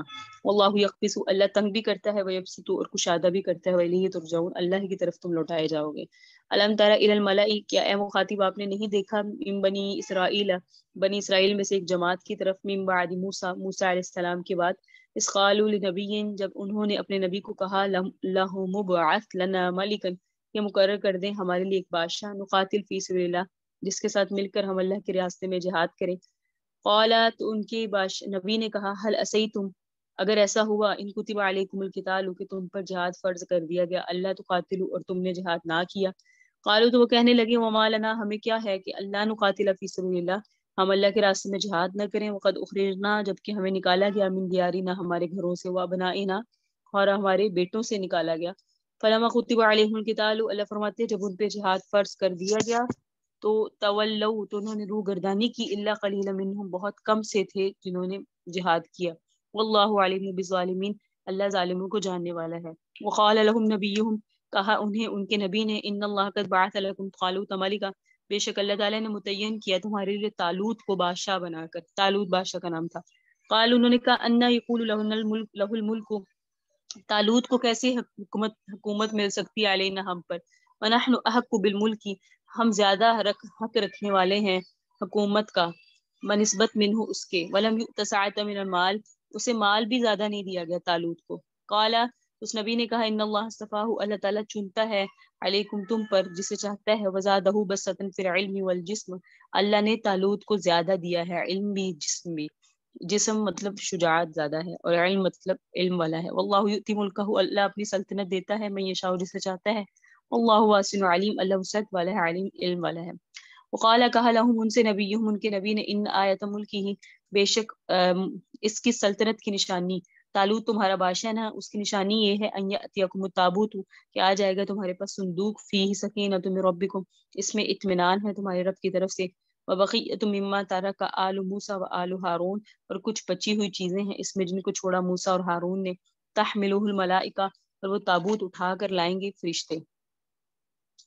ان فی ذلک لآیہ، اس میں نشانیاں ہیں، لکم تمہارے لیے، ان کنتم مؤمنین، اگر تم یقین رکھنے والے ہو. دونوں رکوع کا ترجمہ سن لیں، پھر تشریح کا تعلق ہے اس کے ساتھ. فلما، پس جب فصل طالوت بالجنود، جب جدا ہوئے طالوت لشکر لے کر. قالا، تو کہا طالوت نے، ان اللہ، بے شک اللہ، مبتلیکم، تمہیں آزمائیں گے، بنہر، ایک نہر کے ذریعے. فمن شریب منہ، پس جو اس نہر سے پی لے گا، فلیس منی، اس کا ہمارے سے کوئی تعلق نہیں ہے، میرے سے کوئی تعلق نہیں ہے. ومن لم یطعمہ، جو اس نے نہر سے نہیں پیے گا، فانہ منی، بے شک وہ مجھ سے ہے. الا من اغترف، مگر جو شخص غرفتم بیدہ، اپنے ہاتھ کے ساتھ چلو بھر لے لے. فشربوا منہ، پس پیا انہوں نے اس نہر سے، الا مگر قلیلا منہم، بہت کم نے نہیں پیا.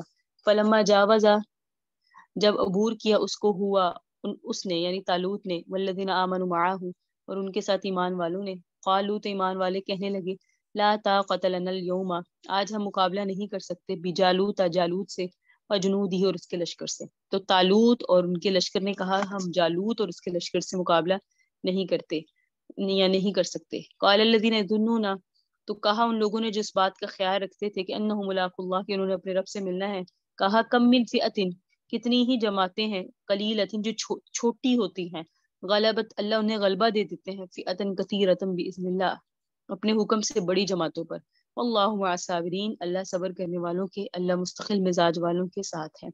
ولما بارزوا، جب سامنے آئے، لجالوت جالوت کے، وجنودی اور اس کے لشکر سے، لشکر کے کون؟ طالوت اور طالوت کا لشکر، جب جالوت اور جالوت کے لشکر کے قریب آئے، قالوا کہا ربنا افرغ علینا صبرا، اے ہمارے پروردگار ڈال ہمارے اوپر صبر، وثبت اقدامنا، ہمارے قدم جما دے، وانصرنا، ہماری مدد کر، علی القوم الکافرین، کافر لوگوں پر۔ فہازموہم باذن اللہ، اللہ نے جالوت کو اور اس کے لشکر کو شکست دی اپنے حکم سے۔ وقتل داود، قتل کیا داود علیہ السلام نے جالوت کو۔ آتاہ اللہ الملک، اللہ نے داود کو سلطنت دی، والحکمت، حکمت دی، وعلمہ نے تعلیم دی ایسی چیزوں کی، مما یشاء، ان باتوں کی جو وہ چاہتے تھے۔ ولولا دفع اللہ الناس بعضهم ببعض، اگر نہ ہو اللہ تعالیٰ کا دفع کرنا لوگوں کو بعض کو بعض کے ذریعے، لفسدت الارض، تو یہ زمین میں خراب ہو جاتے، ولکن اللہ ذو فضل علی العالمین، لیکن اللہ تعالیٰ مہربانی والا ہے لوگوں پر۔ تلک آیات اللہ، اللہ کی نشانیاں ہیں، نتلوها علیک بالحق، ہم آپ پر ٹھیک ٹھیک اس کو پڑھتے ہیں، وانک لمن المرسلین، بے شک آپ البتہ رسولوں میں سے ہیں۔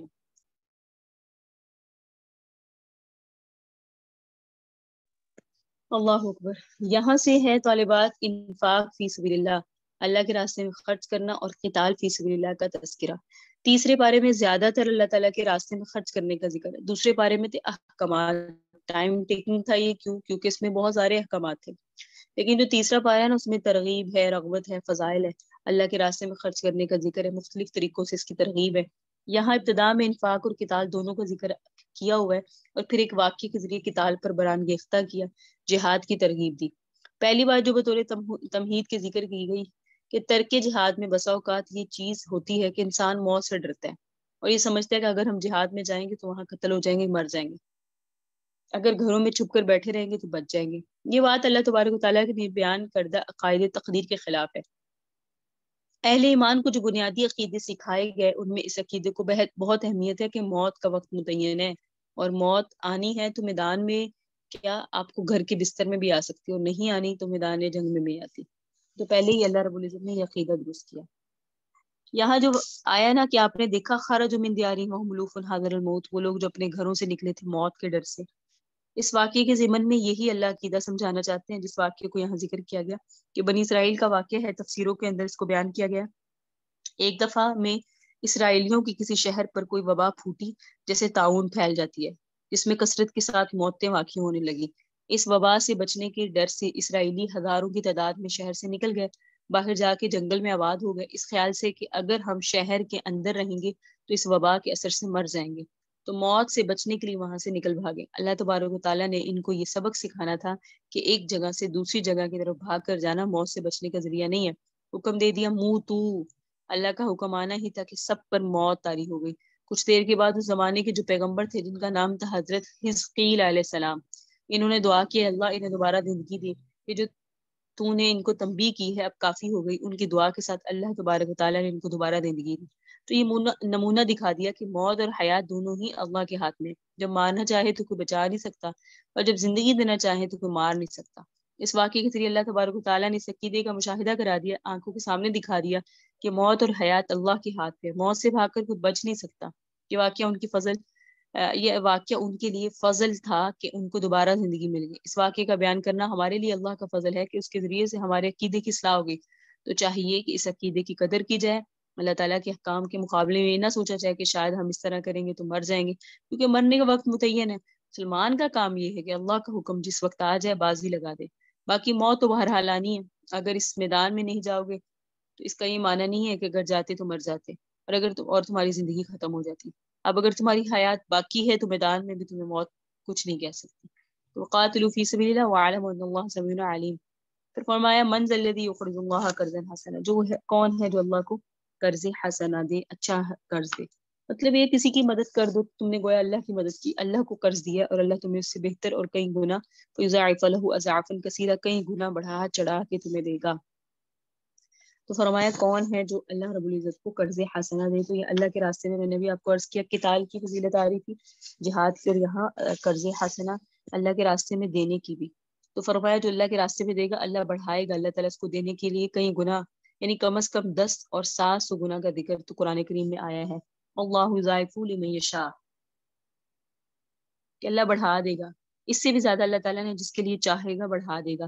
اس بڑھانے کو ایک مثال کے ساتھ سمجھے، حدیث شریف میں ہے آقا علیہ السلام نے فرمایا اگر ایک شخص اللہ کے نام پر خلوص کے ساتھ ایک کھجور دیتا ہے، اللہ تعالیٰ اس کو بڑھاتے جاتے ہیں یہاں تک کہ احد پہاڑ کے برابر وہ ہو جاتی ہے۔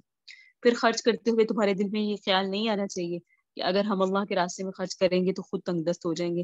یہاں بھی وہی بات ہے کہ مال کو روک کے رکھنا کوئی رزق کی کشادگی کا باعث نہیں ہے، اللہ کے نام پر خرچ کرنا کوئی رزق کی تنگی کا باعث نہیں ہے۔ یہاں بھی رزق کا قبض اور رزق کا بسط، یعنی رزق کا پھیلا دینا یا کم کر دینا براہ راست اللہ تعالیٰ کے ہاتھ میں ہے۔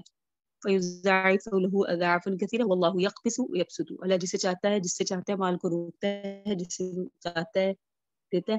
جس طرح جہاد میں جانا کوئی موت کا باعث نہیں ہے، جہاد سے ڈر کے گھر میں بیٹھے رہنا بچنے کا باعث نہیں، اسی طرح مال کو روک کر رکھنا رزق میں وسعت کا ذریعہ نہیں ہے، خرچ کرنا کوئی تنگی کا ذریعہ نہیں ہے، بلکہ رزق کا قبض اور تنگ ہونا اللہ تعالیٰ کے ہاتھ میں ہے۔ اس لیے یہ جذبہ بھی تمہارے لیے خرچ کرنے کے میں مانے نہ ہو۔ اللہ تعالیٰ تنگ کرتا ہے اور کشادہ کرتا ہے، وَإِلَيْهِ تُرْجَعُونَ، اسی کی طرف تمہیں لوٹ کر جانا ہے۔ آگے فرمایا الم تر الی الملأ من بنی اسرائیل من بعد موسیٰ اذ قالوا لنبی، یہاں سے مراد ہے ایک طالوت اور جالوت کا ایک واقعہ ہے، اس کو آپ سمجھ لیں۔ طالوت اور جالوت، بنی اسرائیل کی تاریخ میں یہ واقعہ پیش آیا، جہاد کی ترغیب کے طور پہ ذکر آیا ہے کہ اسرائیلیوں میں سے ایک دور ایسا آیا جو انتہائی انتشار کا دور تھا، افراتفری کا دور تھا، نہ تو ان کے اندر کوئی قوت رہی نہ کوئی تنظیم، بد انتظامی عام ہو گئی، دشمن ان پر چڑھ آیا، ان کے بہت سارے شہر چھین لیے، بہت سارے آدمیوں کو قید کر لیا۔ اب کئی سالوں بعد اسرائیلیوں کو خیال آیا کہ اپنے وقت کے نبی، جن کا نام میں نے آپ کے سامنے بھی بیان کیا، حضرت حزقیل، بعض جگہ آتا ہے حضرت سموئیل تھا، صاد میم واو حمزہ یا لام۔ پتہ ہے آپ کو قرآن میں صرف 26 انبیاء کا نام ہے اور آئے ہیں 1,24,000۔ تو ہمارا ایمان تو 1,24,000 پر ہے، لیکن ذکر کس کا ہے؟ 26 کا۔ تو کبھی کبھی ایسے نام سامنے آئیں جو غیر معروف ہوتے ہیں تو وہ اسی لیے دشواری ہوتی ہے ان کے نام لینے میں۔ یا تو سموئیل تھے یا حضرت حزقیل سے۔ ان سے کہنے لگے بنی اسرائیل کہ ہمارے لیے کوئی بادشاہ متعین کر دیجئے جو ہماری ساری تنظیم کرے، ہماری ترتیب کرے، تاکہ ہم ان کے ساتھ مل کے جہاد کریں، اپنا کھویا ہوا علاقہ، اپنے گرفتار شدہ بچوں کو آزاد کرائیں۔ تو وہ نبی چونکہ ان کی عادتوں سے کو جانتے تھے، اس لیے ان سے کہا دیکھو کہیں ایسا خطرہ تو نہیں ہے کہ اللہ تعالیٰ کی طرف سے کہہ کر تم جہاد کا حکم لے لو، اللہ تعالیٰ بادشاہ متعین کر کے کہہ دیں اس کے ساتھ مل کے جہاد کرو، اور جب وقت آئے تو تم گھروں میں بیٹھے رہ جاؤ، کیونکہ پہلے کئی نقشے اس قسم کے دیکھے جا چکے ہیں۔ تو فرمایا تم ایسے کرو۔ انہوں نے کہا نہیں ایسا نہیں ہوگا۔ اس نبی نے اللہ تعالیٰ سے اجازت لے کے طالوت کو نامزد کر دیا کہ یہ تمہارا بادشاہ ہے، اس کی قیادت تم اپنی ان کی قیادت میں تم اپنی تنظیم کرو اور تنظیم کر کے جہاد کرو۔ اب طالوت حضرت بنیامین کی اولاد میں سے تھے۔ بنیامین کون ہے؟ حضرت یوسف کے بھائی۔ تو اور یہ 12 قبیلے جو بنی اسرائیل کے چرے آ رہے تھے، ان میں بنیامین قبیلہ ایسا تھا جو افراد کے اعتبار سے بھی کم، مال کے اعتبار سے بھی کم، باقی قبائل کے مقابلے میں کم سمجھا جاتا تھا۔ طالوت بہت غریب گھرانے کا تھا اور خاندانی افراد بھی ان کی کم تھے، لیکن ان میں علمی استعداد تھی، وہ انتظام کرنا جانتے تھے۔ علم سے یہاں علم سیاست مراد ہے، جنگ کرنے کے اصول انہیں پتہ تھے اور لشکروں کو منظم کرنا پتہ تھا، بڑے روب والی شخصیت تھی۔ جب اللہ تعالیٰ کی طرف سے طالوت کی تعیین ہوئی تو اسرائیلی اپنے مزاج کے مطابق پھر گڑبڑ کرنے بیٹھے اور کہنے لگے یہ کیسے بادشاہ، نہ ان کے پاس پیسے، نہ ان کے پاس کوئی دولت، نہ یہ کوئی اونچے خاندان کے، ان کے مقابلے میں تو ہم زیادہ حقدار ہیں۔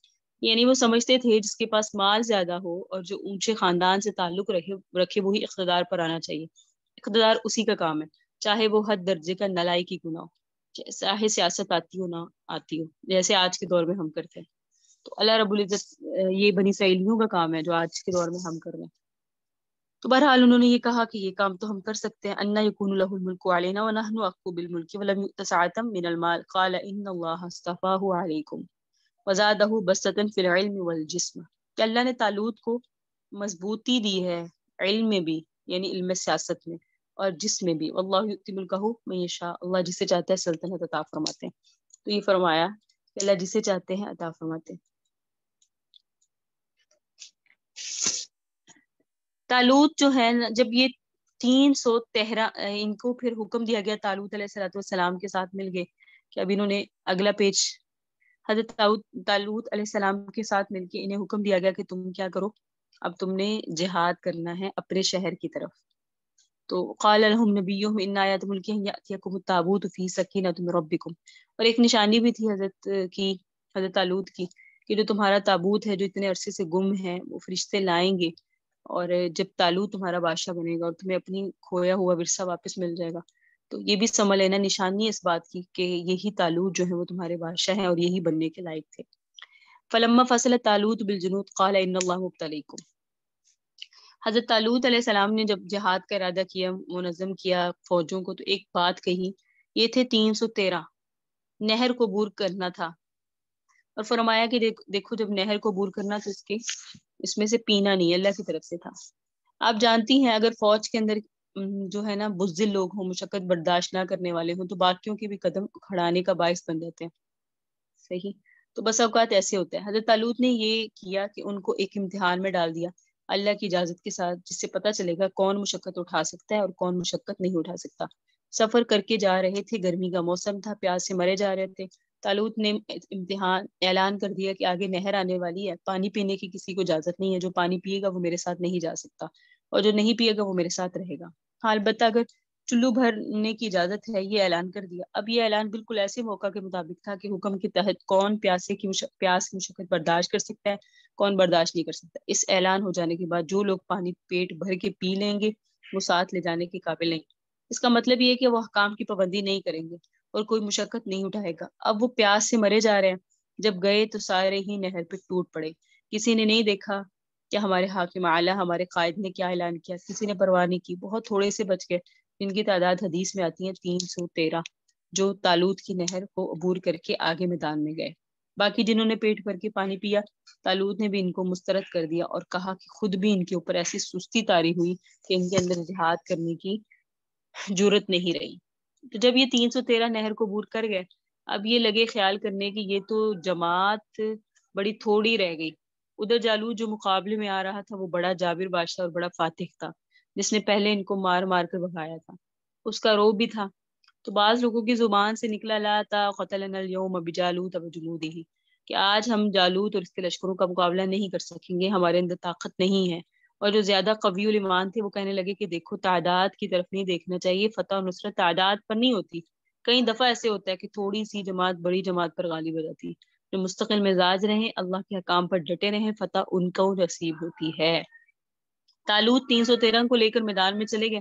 مقابلے میں جالوت اور اس کی فوجیں آ گئی. جس وقت فوجیں آئی تو سب سے پہلے جالوت آگے آیا. پرانے زمانے میں جنگ کا یہ طریقہ تھا، جب فوجیں بالمقابل ہوتی تو پہلے ایک طرف سے ایک جوان نکلتا، دوسری طرف سے ایک جوان نکلتا، یوں پہلے ایک دو مقابلہ کرتے، پھر گھمسان کی لڑائی ہوتی، جیسے آپ لوگوں نے بدر کے واقعہ میں پڑھا تھا.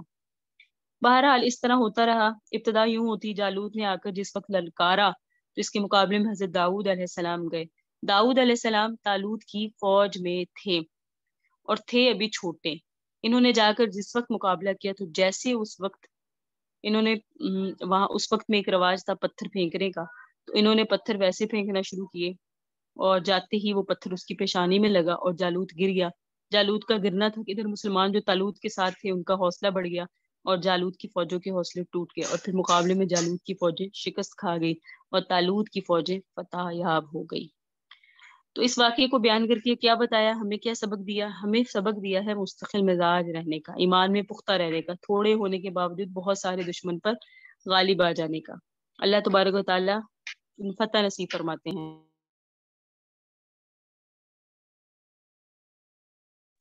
جہاد میں حکمت کیا تھی کہ اگر وقتاً فوقتاً اللہ تعالیٰ ان شریروں کا سر اچھے لوگوں سے نہ کٹواتے تو زمین میں سارے کا سارا فتنہ و فساد ہو جاتا. تو جہاد اس لیے ضروری ہے تاکہ شرارت کا خاتمہ ہو.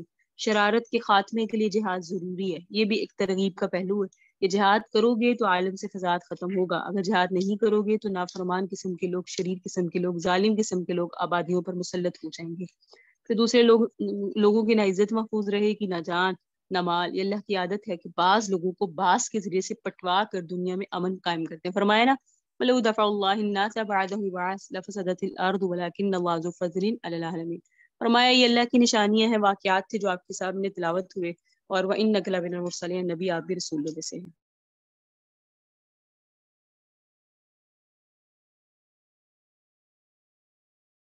آگے ہم شروع کرتے ہیں الحمدللہ تیسرا پارہ۔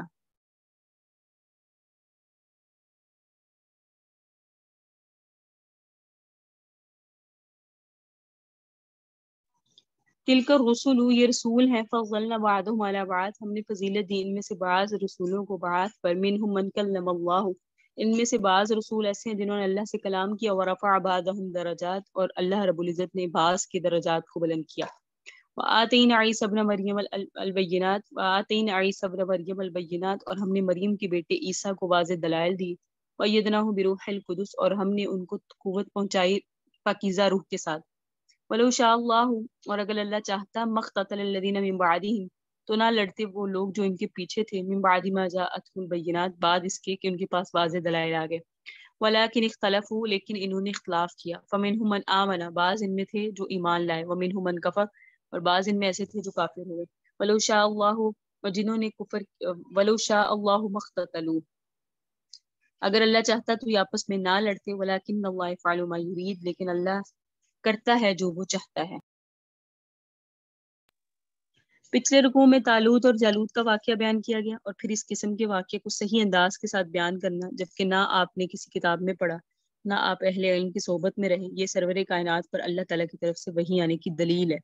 اس لیے آخری آیت میں فرمایا انک لمن المرسلین، کہ آپ نبی ہیں، کہ یہ واقعات ہم جو آپ پر بیان کر رہے ہیں، یہ آیات ہم آپ پر پڑھتے ہیں، آپ رسولوں میں سے ہیں جو ہمارے بھیجے ہوئے ہیں، تو اس لیے ہم آپ کے سامنے یہ پڑھ رہے ہیں۔ پھر فرمایا تلک رسول، یہ رسول جن کا پیچھے مرسلین میں ذکر آیا، یہ رسولوں کی جماعت ایسی ہے، اللہ تبارک و تعالیٰ کے ہی سب بھیجے ہوئے ہیں، رسالت کا شرف سب کو حاصل ہے، لیکن ہم نے ان میں سے بعض کو بعض پر فضیلت دی۔ بعض کو بعض پر فضیلت مطلب کسی رسول میں اللہ نے کوئی کمال رکھا، کسی نے کوئی رکھا، کوئی رسول کمالات سے خالی نہیں ہے، لیکن جزوی فضیلت ہر کسی کو دوسرے کے مقابلے میں ہے۔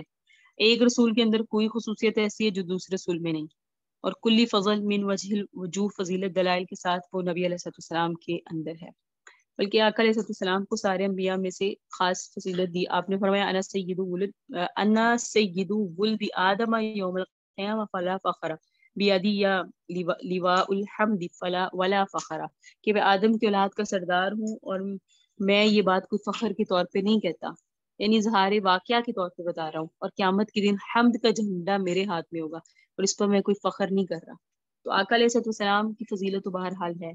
تو یہاں جو حضرت موسیٰ علیہ السلام کا ذکر کیا، اللہ تعالیٰ نے موسیٰ علیہ السلام کی خصوصیت کو بیان فرمایا کہ موسیٰ سے اللہ تعالیٰ نے براہ راست بات کی، منہم من کلم اللہ، انبیاء میں سے بعض وہ ہیں کہ اللہ نے ان کے ساتھ کلام کیا، حضرت موسیٰ ہیں کہ اللہ رب العزت نے ان سے بات کی۔ تو یہ حضرت موسیٰ علیہ السلام کی جزوی فضیلت بیان فرما دی، اور اللہ تعالیٰ کی آواز اور اللہ تعالیٰ کی گفتگو براہ راست حضرت موسیٰ نے سنی، یہ حضرت موسیٰ کا کمال ہے۔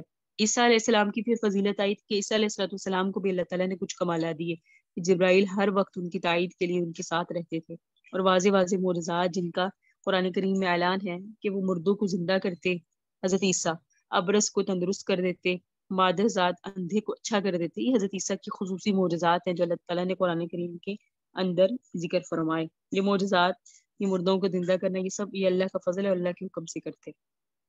تو اللہ رب العزت نے یہ کچھ بیان فرمائے، اور اللہ وَلَوْ شَاءَ اللَّهُ مَا اقْتَتَلَ الَّذِينَ مِن بَعْدِ مَا جَاءَتْهُمُ الْبَيِّنَاتُ، یہ اللہ رب العزت نے فرمایا۔ یہاں بھی فرمایا کہ سرور کائنات صلی اللہ علیہ وسلم کو تسلی دی کہ رسول تو بڑے بڑے درجوں والے آئے، لیکن ان پر سب لوگ ایمان نہیں لائے، بلکہ کسی نے مانا، کسی نے نہیں مانا، کسی نے ان کی تبلیغ سے متاثر ہو کر ایمان قبول کیا، کسی نے نہیں کیا۔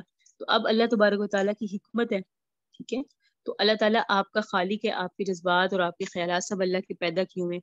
اگر اللہ تعالیٰ چاہتا تو فطری طور پہ انسانوں کو بھی مجبور فرما دیتا کہ سوائے ایمان اور نیکی کے کوئی راستہ اختیار نہ کرو، جیسے اللہ تبارک و تعالیٰ نے فرشتوں کو ایسا پیدا کیا۔ ان کو مشینری آپ دیکھا جائے تو ان کو اندرونی طور پہ بھی ایسے بنایا ہے کہ وہ چلتے پھرتے معاشیت کر ہی نہیں سکتے، ان میں برائی کا جذبہ ہے ہی نہیں نا فرشتوں میں۔ تو یہ اللہ تعالیٰ کا فضل ہے، اللہ انسانوں کو بھی ایسا بنا سکتے تھے لیکن اصل مقصد تو ان کا امتحان لینا تھا. فمنہم من آمن ومنہم کفر، کہ بعض ان میں جو ہے وہ ایمان لاتے ہیں، بعض ان میں کافر ہوتے ہیں. ولکن اللہ یفعل ما یرید، اللہ جو چاہتا ہے وہ کرتا ہے. اگلی آیت، اگلا رکوع.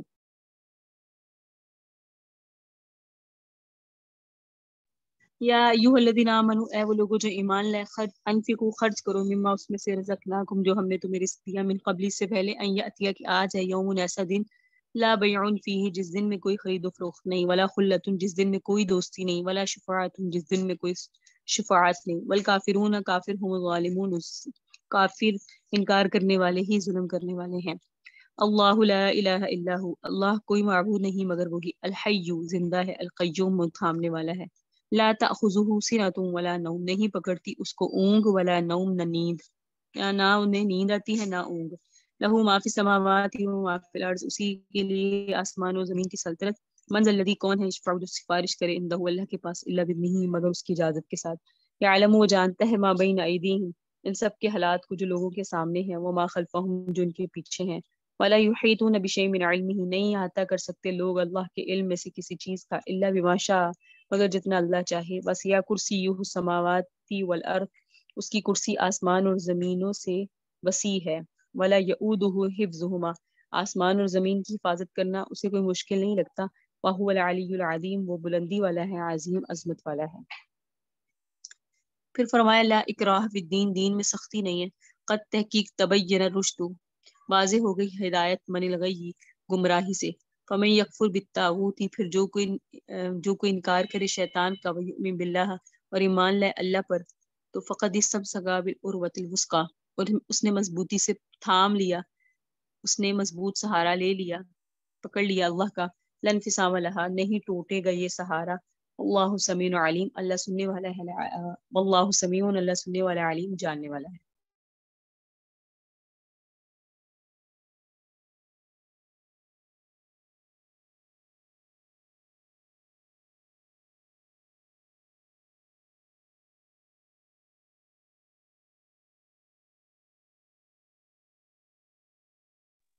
اچھا جی، اللہ کے راستے میں خرچ کرنے کی فضیلت آئی کہ اللہ کے راستے میں خرچ کرو، کہ یہ آیت ترغیب کے لیے ہے کہ دیر نہ کرو، معلوم نہیں پھر نیکی کا موقع رہے یا نہ رہے، خرچ کرو.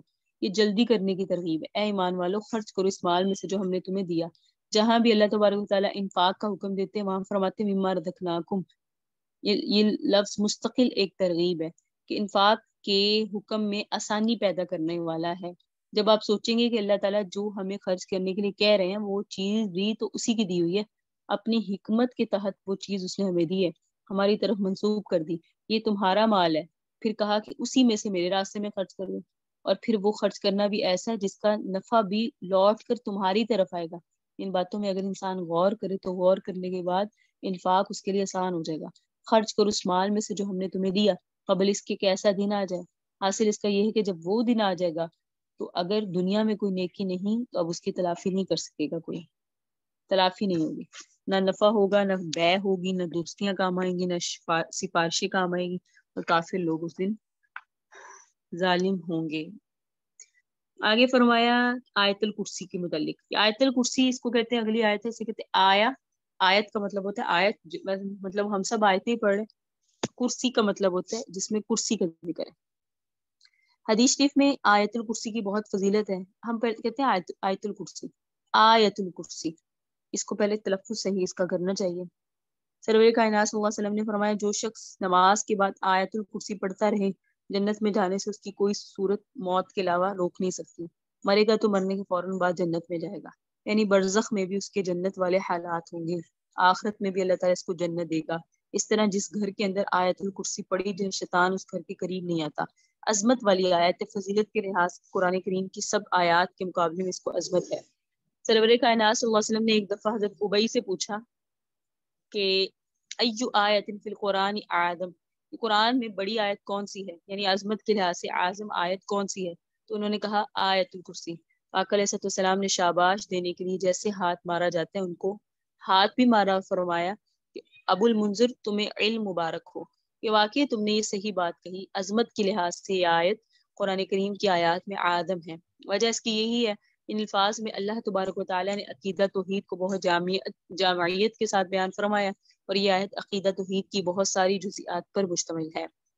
اکابر کے معمول میں بعض آیات ہیں جن کو بطور وظیفہ کے وہ پڑھتے تھے، ان میں اس کی برکات سے انکار نہیں ہے، تو وہ آیت الکرسی ہے۔ اگر کچھ شخص ان کی پابندی کرے گا تو اللہ تبارک و تعالیٰ اس کو دنیا میں عزت نوازیں گے۔ سب سے پہلے کیا؟ آیت الکرسی۔ دوسرا قل اللہم مالک الملک تؤتی الملک من تشاء وتنزع الملک ممن تشاء وتعز من تشاء وتذل من تشاء بیدک الخیر انک علی کل شیء قدیر۔ یہ تیسرے پارے میں اگر کوئی یہ پڑھے اور شاہد اللہ انہ لا الہ الا ہوا سے لے کے ان الدین عند اللہ الاسلام سورہ آل عمران کی یہ پڑھے۔ اسی طرح سے سورہ بنی اسرائیل کی آخری آیت الحمدللہ الذی لم یتخذ ولدا ولم یکن لہ شریک فی الملک ولم یکن لہ ولی من الذل وکبرہ تکبیرا۔ ان آیات کی تلاوت کی فضیلت ہے۔ تو یہ چھوٹے چھوٹے وظائف ہوتے ہیں، ان کو اگر انسان اختیار کر لے تو اللہ تبارک و تعالیٰ برکات نصیب فرماتے ہیں۔ اللہ کے نام میں بڑی برکت ہے، روایات میں جس کا ذکر آ جائے وہ تو پھر ایسی چیز ہوگی جس میں شک کی نہیں ہے۔ تو سرور کائنات نے فرمایا ہے اور قرآن میں اس کی وضاحت ہے، تو اس لیے ان آیت الکرسی کو پڑھنا چاہیے۔ آیت الکرسی ان آیات کو جو چھوٹے چھوٹے وظائف ہیں، برکت والے ہیں، انبارات والے ہیں۔ اچھا جی، آیت الکرسی کی تشریح دیکھتے ہیں۔ اللہ لا الہ، اللہ یہ تو نام ہے اس ذات کا جو جامع صفات ہے، اس کوئی معبود نہیں اس کے سوا، معبود صرف وہی، عبادت کا حق صرف اسی کو، کسی دوسرے کے لیے نہیں۔ الحی وہ زندہ ہے، صاحب حیات ہے۔ قیوم قائم رہنے والا ہے، ہمیشہ ہمیشہ کے لیے قائم ہے۔ تو بعض لوگ کہتے ہیں یہ حی القیوم یہ اسم اعظم ہے، اور اسم اعظم کے ساتھ جو دعا مانگی جائے قبول ہوتی ہے۔ الحی القیوم اکثر و بیشتر دعاؤں میں سرور کائنات صلی اللہ علیہ وسلم یہی لفظ استعمال فرماتے تھے، یا حی یا قیوم برحمتک استغیث استغفر اللہ الذی لا الہ الا هو الحی القیوم، ہے نا درود شریف میں بھی۔ آگے فرمایا لا تأخذہ سنۃ ولا نوم، نہ اس کو اونگ پکڑتی ہے نہ نیند، یعنی ایسا رب العزت حی ہے، ایسا قیوم ہے کہ اس کو نیند نہیں آتی، کیونکہ حدیث میں آتا ہے النوم اخو الموت، نیند موت کی بہن ہے۔ جس وقت انسان سویا ہوتا ہے تو اس پر کچھ آثار اس قسم کے نمایاں ہوتے ہیں جیسے موت کے بعد نمایاں ہوتے ہیں۔ پنجابی میں بھی آپ کہتے ہیں نا سویا مویا ایک خرابہ ہے۔ تو دراصل یہ ایک ایسی حدیث کیفیت ہوتی ہے کہ انسان جو ہے نا زندہ بھی نہیں ہوتا اور مرا بھی نہیں ہوتا۔ تو اللہ پر یہ دونوں صفت بھی نہیں آتی، لیکن نیند سے پہلے آتی ہے اونگ، ایسے ہی ہے نا، پہلے ہلکی ہلکی وہ غنودگی آتی ہے، تو فرمایا وہ غنودگی تک اللہ پر نہیں آ سکتی۔ اللہ رب العزت ایسا حی ہے، ایسا قیوم ہے۔ لا تأخذہ سنۃ ولا نوم، تو الحی قیوم اللہ تعالیٰ کے جو دو نام ہیں، لا تأخذہ سنۃ ولا نوم کا تعلق دونوں کے ساتھ ہی ہے کہ اللہ رب العزت ہمیشہ جو ہے وہ قائم ہے، زندہ ہے، اسے موت نہیں آ سکتی معاذ اللہ۔ مطلب ہم ظاہری بات تشریح کرتے ہوئے وضاحت تو کریں گے، لہو ما فی السماوات و ما فی الارض، اس کی مالکیت کا ذکر ہے، اسی کے لیے ہے سب کچھ، جو کچھ آسمانوں میں ہے جو زمین میں، سب میں ملکیت اسی کی ہے۔ من ذا الذی یشفع عندہ، کون ہے جو اللہ کے سامنے جو ہے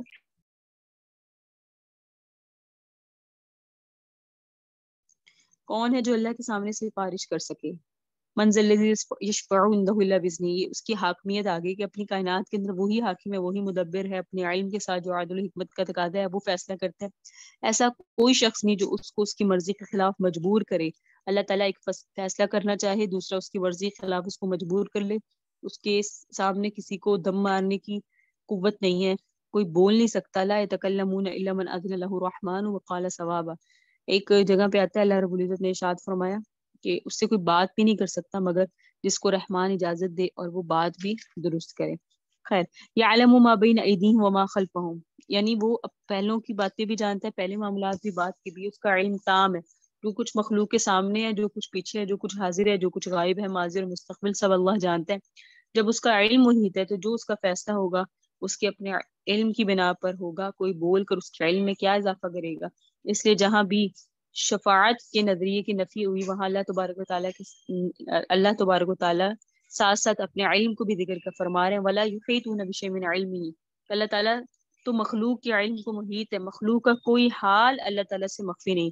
جتنی چیزیں مخلوقات کے علم میں ہیں وہ تو سب اللہ کے علم میں ہے، لیکن اللہ کی معلومات میں سے کسی چیز کا لوگ احاطہ نہیں کر سکتے الا بما شاء، مگر اتنی مقدار جو اللہ چاہے۔ اس میں سب مخلوق کے متعلق یہ اعلان ہو گیا، چاہے کوئی نیک ہے، چاہے کوئی بد ہے، چاہے کوئی پیغمبر ہے، چاہے کوئی فرشتہ ہے، کسی میں طاقت نہیں کہ اللہ تعالیٰ کی معلومات کا احاطہ کر لے۔ ہاں اتنی مقدار کسی کے علم میں آ سکتی ہے جتنی اللہ چاہے، تو جس کے پاس جو علم ہوگا وہ عطائی ہے. اللہ کے پاس جتنا علم ہے وہ اللہ کا ذاتی ہے، کسی اور کے پاس علم ہے وہ اللہ نے عطا کیا ہے. پھر آیا کرسی، عرش. اس کا مطلب آپ کریں گے کرسی سے مراد کیا ہے؟ عرش ہے. اللہ کا عرش وسیع ہے، بہت بڑا ہے. اللہ تعالیٰ اپنے عرش پر موجود ہیں، اور عرش جو ہے نا اس کی کتنا ہے، خود فرمایا وسیع کرسی السماوات والارض. اتنی بڑی کرسی ہے کہ اس نے آسمان اور زمین کا احاطہ کیا، یعنی اللہ کا عرش مراد ہے. پھر فرمایا وہ آسمان اور زمین کی حفاظت ولا یعودہ حفظہما، آسمان اور زمین کی حفاظت اس کو تھکاتی نہیں ہے. دنیا کے اندر عارضی طور پہ، حصی اور ظاہری طور پہ اگر کسی علاقے کا کوئی بادشاہ ہو، تخت نشین ہو، تو بسا اوقات اس کا انتظام سنبھالنے سے وہ عاجز آ جاتا ہے، اس کا انتظام سنبھالتا ہوا تھک جاتا ہے، کسی وقت اس کے بس سے وہ چیز باہر ہو جاتی ہے.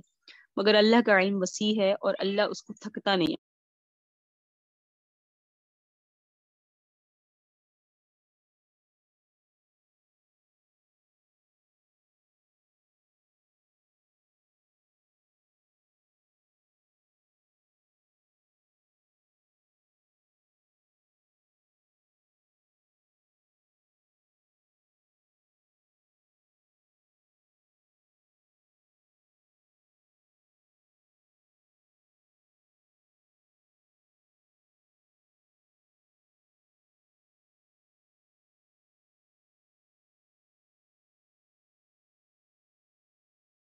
اچھا جی، یہ وضاحت ہوئی. ولا یعودہ حفظہما،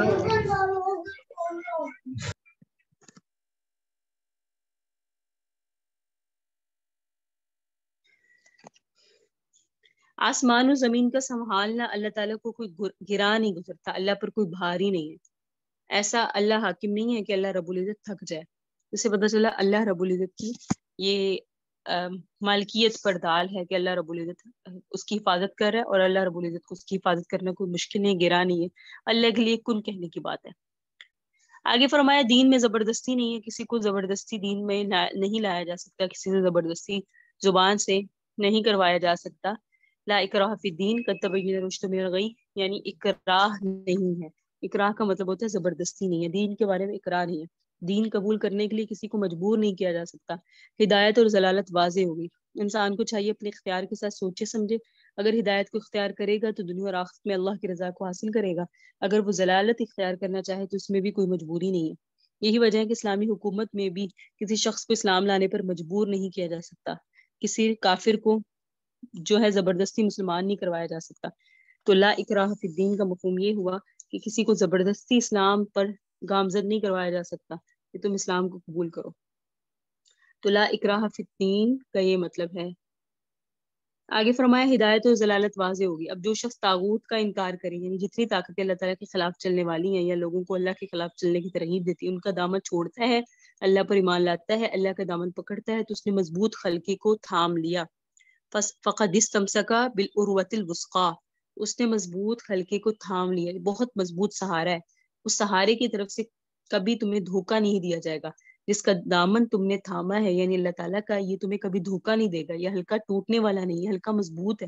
تم اس کے ذریعے سے نجات پا جاؤ گی. بخلاف اس کے جو شخص طاغوت کا دامن پکڑتا ہے، دھوکے کا خلقہ ہے، کسی نہ کسی وقت تم سے غداری کر کے تمہیں کسی ایسی ذلت کے گڑھے میں پھینکے گا کہ پھر تمہارے لیے کوئی سہارا نہیں ہوگا. اس حلقے کو تم اپنے اختیار کے ساتھ چھوڑ تو سکتے ہو، تمہاری غفلت سے تمہارے ہاتھ سے چھوٹ تو سکتا ہے، لیکن یہ رسی ٹوٹنے والی نہیں ہے. یہ مضبوط رسی ہے. جس نے بھی اس مضبوط رسی کو پکڑ لیا وہ کامیاب ہو گیا. اللہ رب العزت نے یہ فرمایا کہ فقد استمسک بالعروۃ الوثقی لا انفصام لها واللہ سمیع علیم.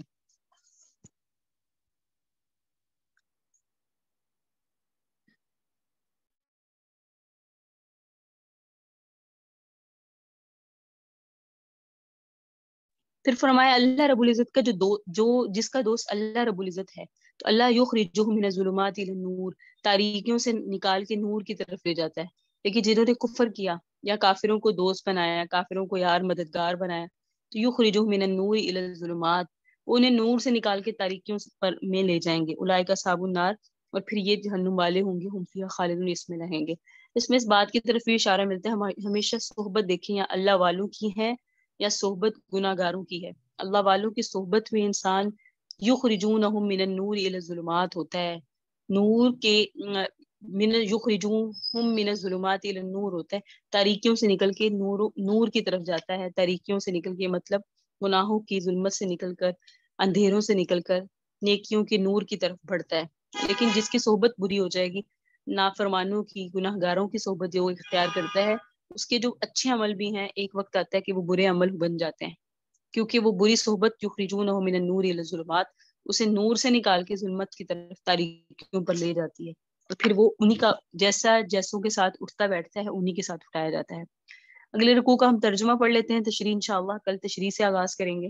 الم ترا کہ آپ نے نہیں دیکھا الذی حاج ابراہیم، اس شخص کی طرف جس نے جھگڑا کیا ابراہیم کے ساتھ فی ربی اپنے رب کے بارے میں، ان آتاہ اللہ ملکا کہ اللہ تعالیٰ نے اس کو ملک دیا، اس قال ابراہیم سلطنت دی، اس قال ابراہیم جب کہا حضرت ابراہیم نے ربی الذی یحیی و یمیت، میرا رب تو مجھے زندہ کرتا ہے، و یمیت اور موت دیتا ہے، قال تو اس نے کہا، یہ نمرود کی بات ہو رہی ہے، نمرود نے کہا انا احیی میں بھی زندہ کرتا ہوں، و امیت میں بھی مارتا ہوں، قال ابراہیم ابراہیم نے فرمایا فإن اللہ اچھا میرا رب تو یأتی بالشمس مشرق کی طرف سے، من المشرقی سورج کو لاتا ہے مشرق کی طرف سے، فأتی بہا من المغرب اگر تو اپنے آپ کو رب کہتا ہے تو سورج کو مغرب کی طرف سے لے آ، فبہت الذی کفر فبہت الذی کفر بس مبہوت ہو کے رہ گیا جس نے کفر کیا، اللہ لا یہدی القوم الظالمین اللہ منزل مقصود تک نہیں پہنچتا ظالم لوگوں کو۔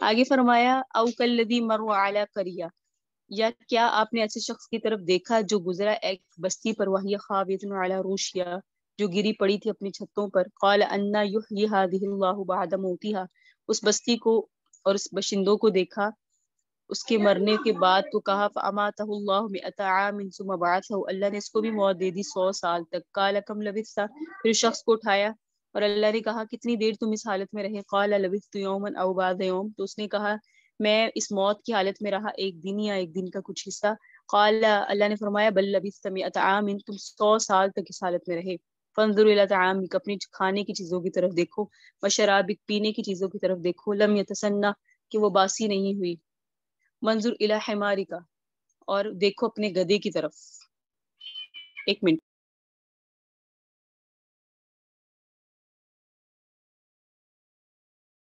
فرمایا وانظر الی حمارک اپنے گدے کی طرف دیکھو، ولنجعلک آیۃ للناس تاکہ بنا دے ہم تجھے لوگوں کے لیے نشانی، وانظر الی العظام اور ہڈیوں کی طرف دیکھو گدے کی، کئی فنون چیزوں ہاں کیسے ہم اس کو اٹھاتے ہیں، اور ثم نکسوها لحما کیسے اس کی ہڈیوں پر گوشت چڑھاتے ہیں، فلما تبین له جب اس شخص کے لیے یہ سارا حال واضح ہو گیا، قال اس نے یہ سارا معاملہ دیکھا تو کہا عالم میں یقین کرتا ہوں ان اللہ علی کل شیء قدیر کہ اللہ ہر چیز پر قادر ہے، اس قال ابراہیم جب کہا ابراہیم نے ربی میرے رب آرینی مجھے دکھا کیف کس طرح تحیی الموتى آپ مردوں کو زندہ کریں گے، قال اللہ نے فرمایا ابراہیم اولم تؤمن کیا آپ کو ایمان نہیں ہے، قال حضرت ابراہیم نے فرمایا کیوں نہیں ایمان تو ہے، ولکن لیکن یطمئن میں اطمینان چاہتا ہوں قلبی اپنے دل کا، قال تو اللہ نے حکم دیا فخذ آپ لیجئے اربعۃ من الطیر 4 پرندے فسرہن انہیں اپنے ساتھ مانوس کریں، الیک اپنے ساتھ رکھ کر، ثم جعل علی کل جبل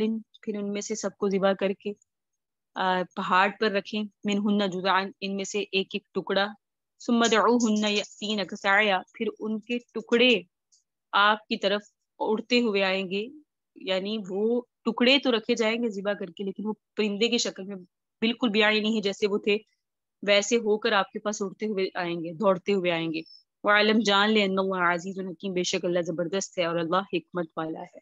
ھذا هو المرام اللہ عالم بحقیقت الکلام۔ اس کی تشریح ہے، اس میں 2 واقعات ہیں اور میں نے آپ کو ابھی عرض کیا کہ تیسرے پارے میں جو ہے زیادہ ترغیب ہے اللہ کے راستے میں خرچ کرنے کی، اور اس میں کہیں کہیں کچھ واقعات بھی ہیں، تو اس رکوع کی تشریح انشاءاللہ کل پڑھیں گے۔